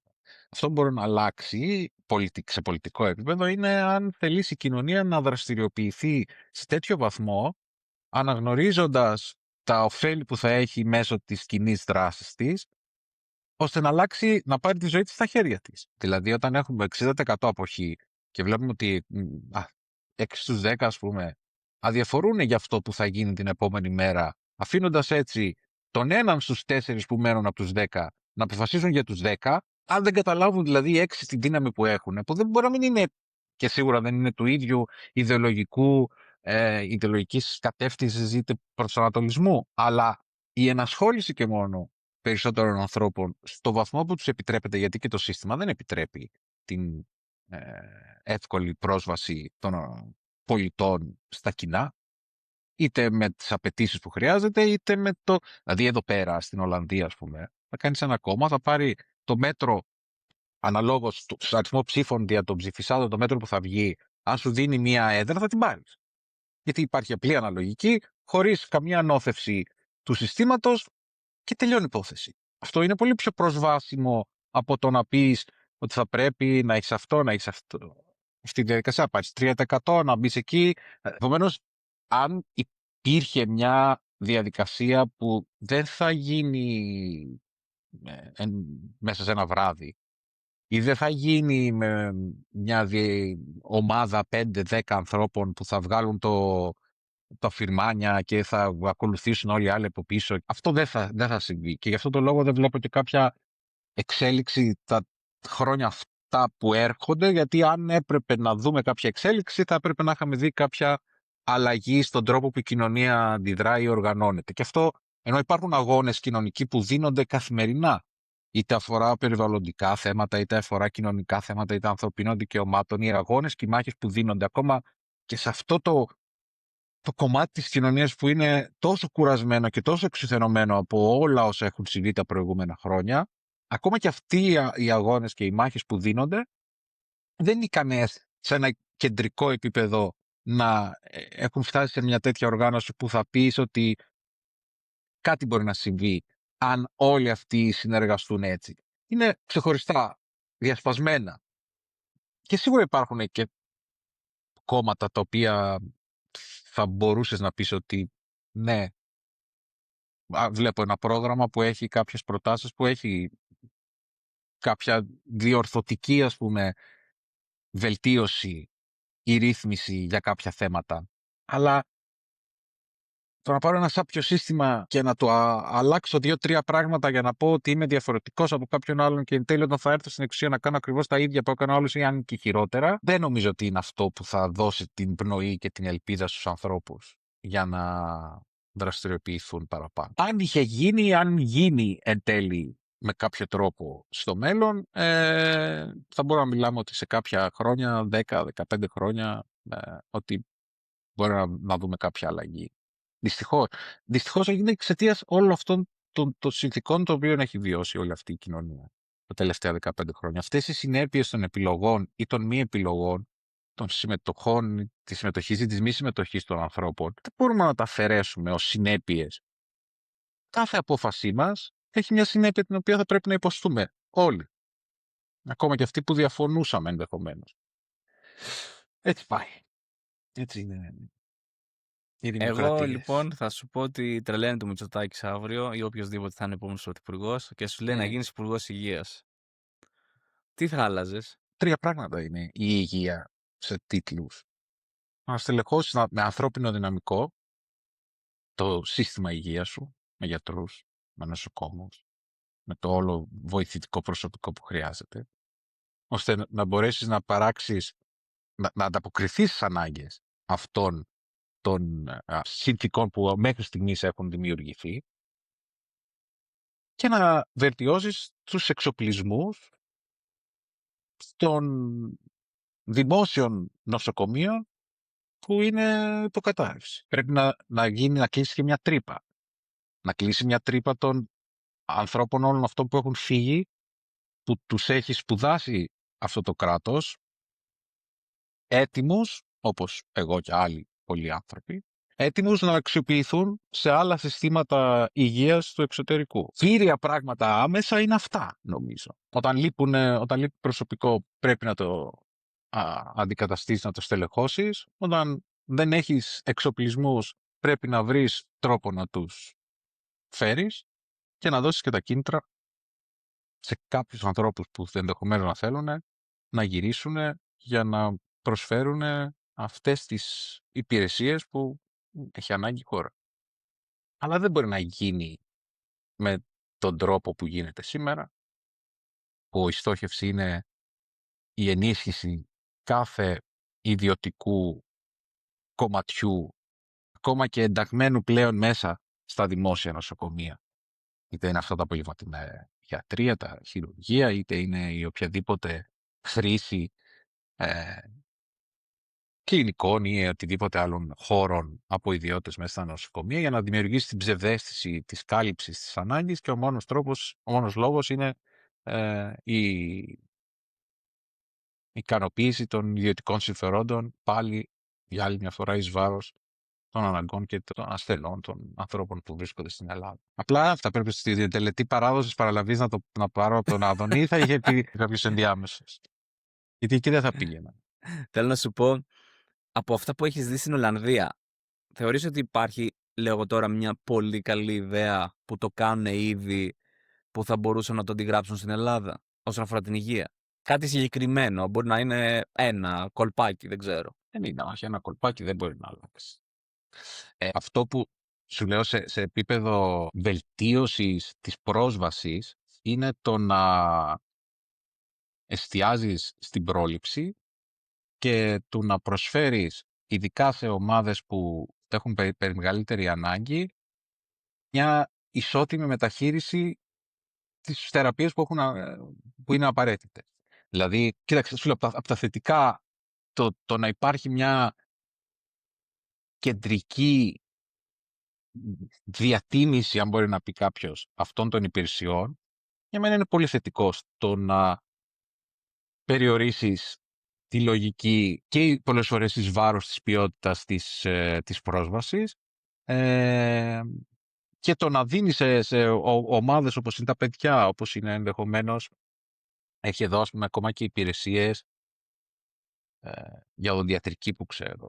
Έτσι, κάθε εβδομάδα υπάρχει υπηρεσία οδοντιατρική, είτε με κινητή μονάδα που προσφέρει δωρεάν οδοντιατρικές θεραπείες σε ανθρώπους που δεν έχουν τα μέσα να το κάνουν, και υπάρχει και η δυνατότητα οδοντιατρικής περίθαλψης σε αστέγους, πάλι δωρεάν. Αυτά δεν είναι ως αποτέλεσμα, δηλαδή είναι κάποιες πολιτικές αποφάσεις που τρέχουν μέσα από κάποιες είτε υπηρεσίες του Δήμου, είτε υπηρεσίες του Υπουργείου Υγείας, με στόχο το να καλυφθεί όσο το δυνατόν περισσότερο. Δηλαδή, το ιδανικό, είναι να έχουμε δωρεάν μέσα μεταφοράς, δωρεάν υγεία, δωρεάν. Έτσι θα ήταν το ιδανικό από τη στιγμή που πληρώνεις κάποιους φόρους. Αλλά ζούμε σε αυτή την κοινωνία, ζούμε σε αυτό το μοντέλο οικονομίας, κλείνεις αυτές τις παραδοχές. Και μετά πας στο δεύτερο στάδιο και λες, εγώ τώρα σήμερα ως Υπουργείο, ας πούμε, ως οργανισμός αυτός που ελέγχει την ποιότητα της υγείας που παρέχεται στη χώρα αυτή, ποια είναι η μέρημνά μου, η καθημερινή? Είναι να βγω στον Αντένα, στο Μέγκα, στο τέτοιο και να μαλώνω και να προκαλώ εθνικούς διχασμούς, να φτιάχνω το προφίλ μου, να βρίζω τον ένα, να βρίζω τον άλλο? Είναι αυτός ο σκοπός μου? Θα έχω αυτά που έχω στην Ελλάδα και τον Άδωνη. Αν ο σκοπός σου είναι να δεις πώς θα μπορέσει να βελτιώσει μέσα σε αυτή τη συνθήκη το σύστημα υγείας και να δεις ότι, έχω χι αριθμό αστέγων, οι οποίοι εκ των πραγμάτων, δεν θέλει πολύ μυαλό, δεν έχουν τα έσοδα για να μπορέσουν να καλύψουν τις ανάγκες τις ιατρικές ή τις οδοντιατρικές, εφόσον μιλάμε για αυτό το κομμάτι. Άρα τι μπορώ να κάνω? Μπορώ να βγάλω έναν προϋπολογισμό από εκεί, να συνεννοηθώ με κάποιους οδοντιάτρους εκεί, να βρω ένα χώρο εκεί πέρα, να παρέχω αυτή την υπηρεσία, και έτσι δεν λύνω το πρόβλημα, όπως δεν λύνει και το πρόβλημα της ασθυγείας με το να δίνεις απλά κάποιους χώρους που υπάρχει εδώ πέρα στους ανθρώπους να μπορούν να κοιμηθούν το βράδυ κάπου. Αλλά είναι διαφορετικό το να μην λύνω το πρόβλημα εν γέννη, αλλά να κοιμούνται οι άνθρωποι αυτοί σε ένα κρεβάτι το βράδυ, δίνοντας ας πούμε €1, από το να τους έχω στο δρόμο, σε χαρτόκουτα, στιβαγμένους στα πεζοδρόμια. Δεν λέω ότι λύθηκε το πρόβλημα, αλλά είναι διαφορετική η αντιμετώπιση η μία με την άλλη. Στην Ελλάδα έχουμε το κακό να παίρνουμε όλα τα αρνητικά των όλων άλλων συστημάτων και να τα εφαρμόζουμε όλα μαζί στη χώρα, ας πούμε. Και να λέμε, ναι, τι καλά που πάει. Δεν είδα ποτέ κανένα να πει ότι ναι, στην Ολλανδία, κοίταξε να δεις, καπιταλιστική κοινωνία, ναι, είναι καπιταλιστική κοινωνία, ναι, εκείνο, ναι, το άλλο. Αλλά κοίταξε τι έχουν αυτό. Κάνανε ένα οδοντιατρικό πας, θυμάμαι τότε που ήταν ο Πλεύρης, και τώρα πρέπει να ισχύει, που ήταν ο Πλεύρης υπουργός υγείας, για κάποια παιδιά από τάδε μέχρι τάδε, με εκείνες τις συνθήκες, με εκείνο το αυτό, με εκείνη με εκείνες προϋποθέσεις, και εν τέλει δεν ξέρεις και ποιος μπορεί να επωφεληθεί αυτού του πράγματος. 1, 2, 3. Όλα τα παιδιά μέχρι 18 χρονών να έχουν δωρεάν περίθαλψη. Τέλος. Αν πεις δεν πρέπει για όλους. Ναι, είναι καλύτερο από το να έχουν ή να μην έχουν τα παιδιά. Είναι καλύτερο το να έχουν. Βοηθάει εν τέλει μετέπειτα στο να μάθουν να πάρουν αυτή την φιλοσοφία του ενδιαφέροντος για την υγεία τους και για την ευεξία τους, ας πούμε, για το μέλλον. Μαθαίνουν, δηλαδή δομείται ο χαρακτήρας τους διαφορετικά μέσα από αυτή την εμπειρία. Πιστεύω πως ναι. Γιατί το βλέπεις, ας πούμε, και οι πρόσφυγες που ήρθαν εδώ πέρα. Είτε ήταν από την Ουκρανία, είτε ακόμα και το μεγάλο προσφυγικό κύμα που ήρθε από τη Μέση Ανατολή και τους πολέμους που προκάλεσαν αυτές οι ίδιες χώρες. Οι βοήθησαν εκεί πέρα. Ακόμα και αυτοί ερχόντουσαν και είχαν ειδική κάλυψη και σε ιατρικά και σε οδοντιατρικές υπηρεσίες. Ίσως όχι για όλες τις υπηρεσίες, να τους περιόριζε σε κάποια πράγματα στο τι μπορούσαν να κάνουν, αλλά δεν τους άφηνες να πεθαίνουν στον δρόμο επειδή σάψε ένα δόντι τους και δεν μπορούν να έχουν πρόσβαση επειδή είναι πρόσφυγες. Του λέω, απέχει πάρα πολύ αυτή η συνθήκη από το ιδεατό που θα έχω στο μυαλό μου, αλλά πιστεύω ότι είναι πολύ καλύτερο από αυτό που μπορεί και προσφέρει αυτή τη στιγμή η Ελλάδα, είτε στους πολίτες, είτε στους ανθρώπους που έτυχε να βρεθούν σε αυτό το χώρο, είτε για καλή είτε για κακή τους τύχη. Μάλιστα. Και κλείνοντας, μια απλή ερώτηση. Αν μπορούσε να δώσεις μια συμβουλή στον 15χρονο Δημήτρη, να πούμε κάπου εκεί, ούτε διάλεξε τον 12χρονο, 15χρονο, όποιον θες, τι θα του έλεγες? Δεν ξέρω. Σαν συμβουλή, Κάτι που θα ήθελες να κάνεις διαφορετικά, να κάνεις νωρίτερα, να κάνεις αργότερα. Να μην μιλάς τόσο πολύ, δεν ξέρω. θα του λέω, OK, συνέχισε. Μια χαρά. Ναι. Αλήθεια, δεν μου έχει μείνει κάτι που να πω, να εκείνο θα... Σίγουρα και μικρά πράγματα, εντάξει. Αλλά σε επίπεδο βασικών αποφάσεων, είτε αφορά τη ζωή μου, είτε αφορά τη δράση μου, δεν μπορώ να σου πω ότι κάτι έχω μετανιώσει, κάτι θα ήθελα να γίνει διαφορετικά. Όχι. Μπορεί να με πιάνεις και λίγο προετοιμάστο, αλλά δεν μου έρχεται κάτι στο μυαλό αυτή τη στιγμή. Η αλήθεια είναι. Θα σε βοηθήσω. Καμία απογοήτευση. Καλό είναι και η αποβεβαίωση ότι, ας το πω, είσαι αυτός που είσαι και θεωρείς ότι έκανες αυτό που έπρεπε να κάνεις τη στιγμή που το έκανες. Είναι και αυτό ένα μικρό παράσημο κιόλας. Και όλα αυτά σε διαμορφώνουν. Δηλαδή, ακόμα και τα λάθη.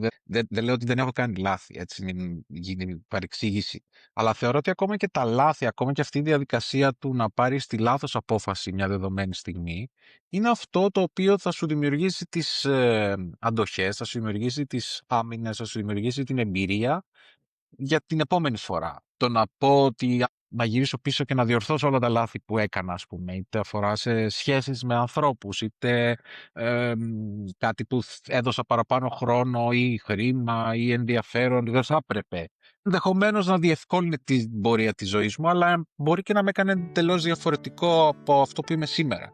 Γιατί πιστεύω ότι όλες οι εμπειρίες μας, και οι θετικές και οι αρνητικές, είναι αυτές οι οποίες δημιουργούν εν τέλει το ψηφιδωτό του χαρακτήρα που έχεις τη δεδομένη στιγμή που συζητάμε. Και κοιτώντας πίσω, αυτό που με ενδιαφέρει είναι να μην έχω αδικήσει κάποιους ανθρώπους αν είχα τη δυνατότητα να το κάνω, να μην έχω συμπεριφερθεί, ας πούμε, στον εαυτό μου με τρόπο κακοποιητικό ή να ζητάς περισσότερα ή με κάποιο τρόπο, ας πούμε, βάζεις τα εμπόδια μόνος σου, είτε για να ικανοποιήσεις κάποιους άλλους, είτε για να ταιριάξεις στην κοινωνία, ή ακόμα και τις μικρές αυτές που συζητήσαμε στην αρχή, τους μικρούς συμβιβασμούς που θα κάνεις.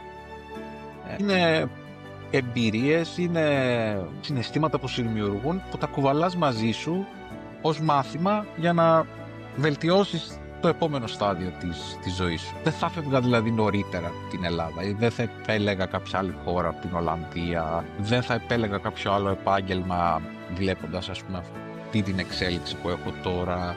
Ακόμα και στα προσωπικά μου δεν θα έβγαζα κάτι, δεν θα έκανα κάτι διαφορετικό σήμερα βλέποντας το τι έχει γίνει στο παρελθόν. Ελπίζω να είναι καλό, δεν ξέρω. Πάρα πολύ ωραία. Θα φανεί στο τέλος. Γίνεται ο υπολογισμός. Σας ευχαριστώ πάρα πολύ και φυσικά ευχαριστώ και τους ακροατές μας, όποιους μας άντεξαν τόση ώρα. Ελπίζω. Ελπίζω να το απόλαυσαν όπως το απόλαυσα κι εγώ. Δημήτρη, να είσαι καλά. Σε ευχαριστώ.